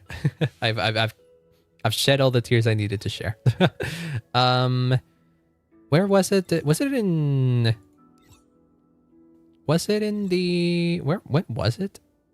It was in the Eye of Twilight, wasn't it? That we found this this mural. I kind of want to go back to see it, but I don't remember where it was exactly. Took a long fucking time for us to get to that spot too. I don't remember where it was. Oh no. Eye of Twilight, yes. If you remember where... Oh, there it is. I randomly came across it. Oh, that's the one. It does look a lot like Lycus, actually. What the fuck? Holy crap.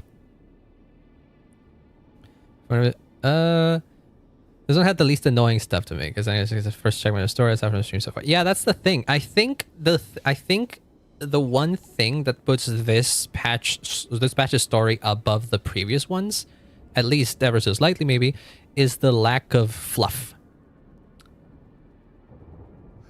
It's because previous not fluff, but more filler. Because it's more filler. Let's face it, it truly is filler. 3.0, 3.1 had the most amount of filler. You can cut like almost half of the shit that happens in 3.0 and 3.1 and nothing would change in the overall story. 3.2 kind of got better at it. I think the Castoris arc was pretty well contained. It didn't have too much meandering, but it had some still. And 3.3 still had a little bit of it left. And I wish the structure of the story might have been a little bit different. But overall, that one was the best so far. And this one kind of fixes that problem. Usual patch cycles of HSR is yap action, which wouldn't change. We need more stories. Yeah, it's still like that, but you can do... You can think of it... you can think of it like this. This patch felt very much like a little bit of yap, a little bit of action, a little bit of yap, a little bit of action, which is fine. 3.0, for example, felt yap, yap, yap, yap, yap, a little bit of action, yap, yap, yap, yap, yap, a little bit of action, yap, yap, yap. So that is different now, right? Mighty and Casters was nice, versus their Flame Chasers flashbacks, and development were off-putting or nerfed on execution. Yeah, I feel like they could have handled the characterizations of some of the Flame Chasers better, but overall I don't have like big issues with them. I think they're fine. I think it was fine. Like, I could see how it could be more off-putting for other people, but I tend to be very patient with when it comes to stories. So even if a story drags out for a long time, I can deal with it. So it doesn't bother me that much, unless it's really fucked up. And there were points, I will say, there were points in the story of Euphorius where I couldn't wait for it to be over, which is not a good thing.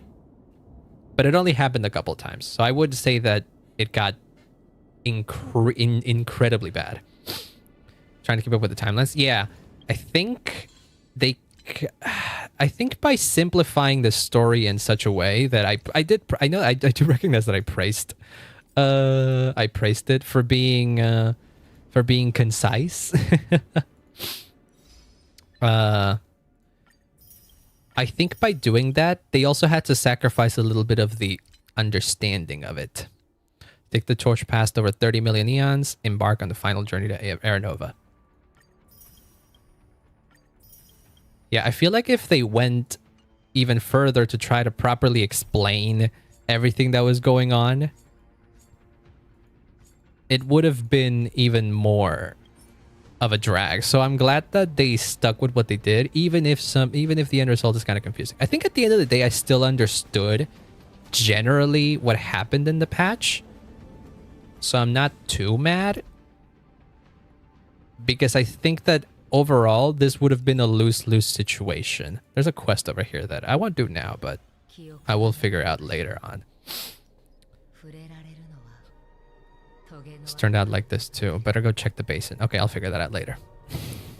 Cypher was the most underbaked, but you could argue she's about speed triggers, so she prefer point flash again. Yeah, I feel like they kind of... That's also a tricky situation to deal with as well, because if you don't really develop the characters before their big moment, then they kind of feel underbaked. But if you spend too much time developing all the characters, you kind of fall into the trap of making things too bloated, you know? Which is what earlier parts of Euphorius already felt like. So imagine if they tried to like cram in even more characterization of all the other flame chasers in the patches that were already bloated as hell. I think they really like kind of shot themselves in the foot by attempting a story of the scale in which Euphorius is. But I think all things considered, they executed it quite well. It could have gone much worse, all things considered. All things considered, they could have messed this up way more, and I don't think they did. Could they have baked it a little bit better? Yes, but all things considered, I think this is all right. And Mr. Beetle the Hair says the Flame Reaver, he was more just sighing heavily under that mask. And oh, yeah. Yep. I think the Flame Reaver was well explained, all things considered. It was confusing for a bit, but then it ended up being understandable. They all wielded the office meeting and saw how to do stories for each Flame Chaser to see what people like more for testing, like Lygus. I am curious. I'm still curious as to what Lygus' deal is going to be like. He clearly seems to have been set up to be the big bad behind all of Euphorius at the very least. At the very least, the big bad before Nanook. Because Nanook clearly is the biggest responsible for everything that's going on in Euphorius. Because everything is being done in his name, pretty much. But Lygus is the administrator, so it definitely feels like we're going into a confrontation with Lygus directly. Much for hanging with unit in battle, puzzles and sadness over hearing their ancestors' lore for hours. Yeah. I can see that. I can absolutely see that. There's definitely ways to develop a character without having to resort to endless flashbacks. And that is a thing that Star Rail does a lot.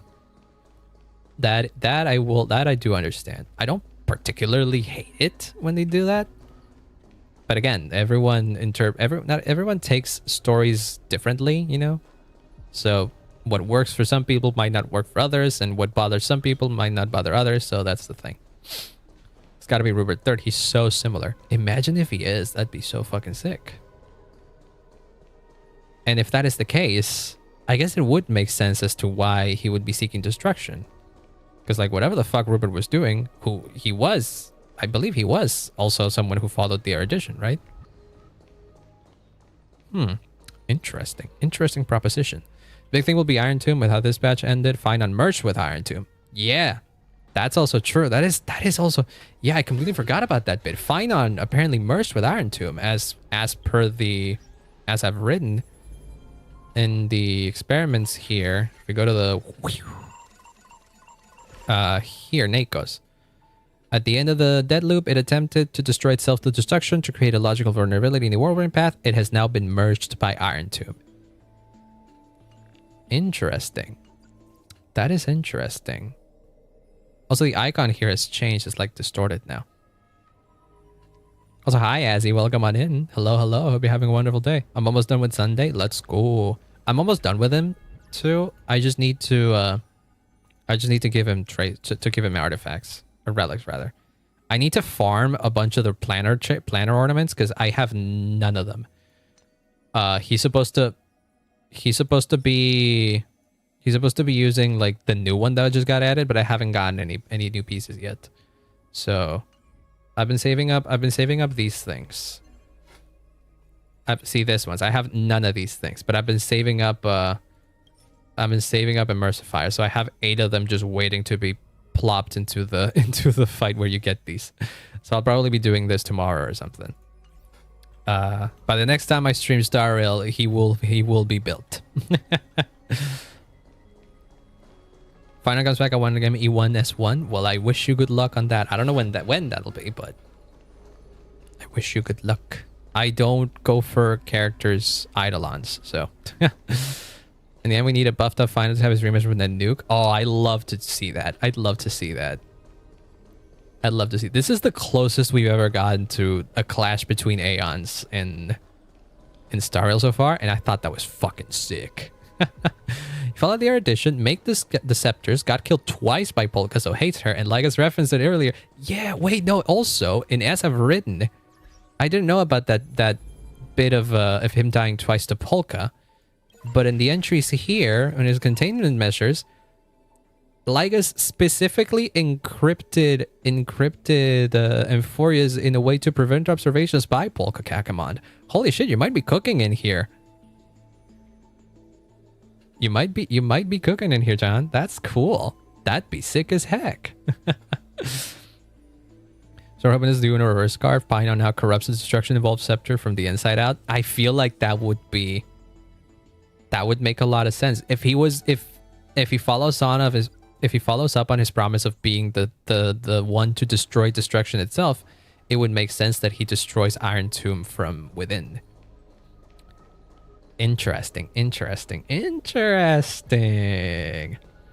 Rupert 1 and Rupert the first and second both got assassinated by her because he steps too close to the border of known knowledge, and she monitors that. Ah. And M&S 1 will be easier than getting E1 because it's 75-25 for any signature icons. I guess. Well, I guess, yeah, I guess you are correct. It's easier to get a signature icon than it is to get another constellation. Or, yeah. Also sometimes seen as intelligent singularities. It's creepily tied. Yeah, it seems definitely intentional then. But like Rupert, okay, so if I recall correctly from what I do know of the lore of Rupert II, it's not like, was it Rupert II was the successor of he inherited the memories of Emperor Rupert. Ah, I see.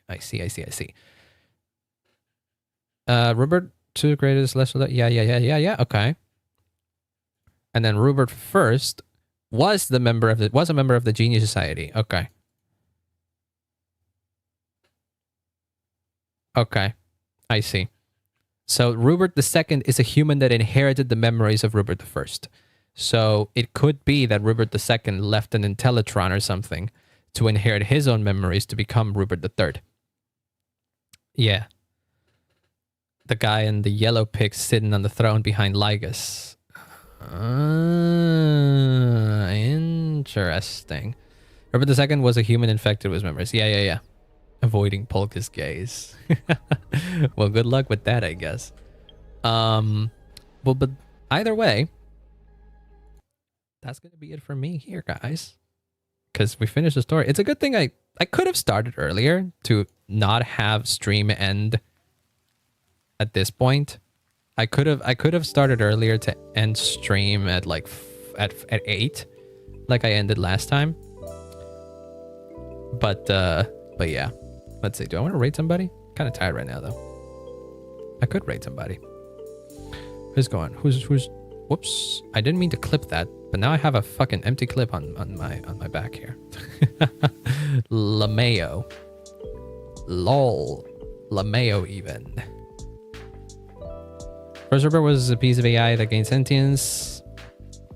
Was it there? It's 9. It's 15 minutes to 9.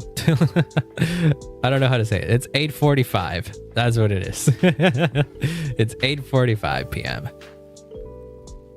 Yeah, no, there's not much going on. I'm kind of tired. I'm just gonna go. I might just go hang out on Norse chat as I do around this time of day. But no raid today. I just wanna. I'm gonna probably put bits up again for me. Yeah, I mean, I don't know if you're subscribed and all that kind of stuff, but I am live still every.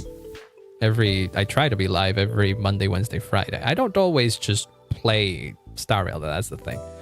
But yeah, I'm still around. I will get some rest, and I will get some extra rest because I don't have. I've cleared it with my partner already, with my thesis partner, that we're not gonna be working tomorrow because he's gonna be busy all day. So I'm gonna sleep like a motherfucker today. I'm gonna rest for everything that I hadn't rested throughout the week because I had a busy week this one. But yeah.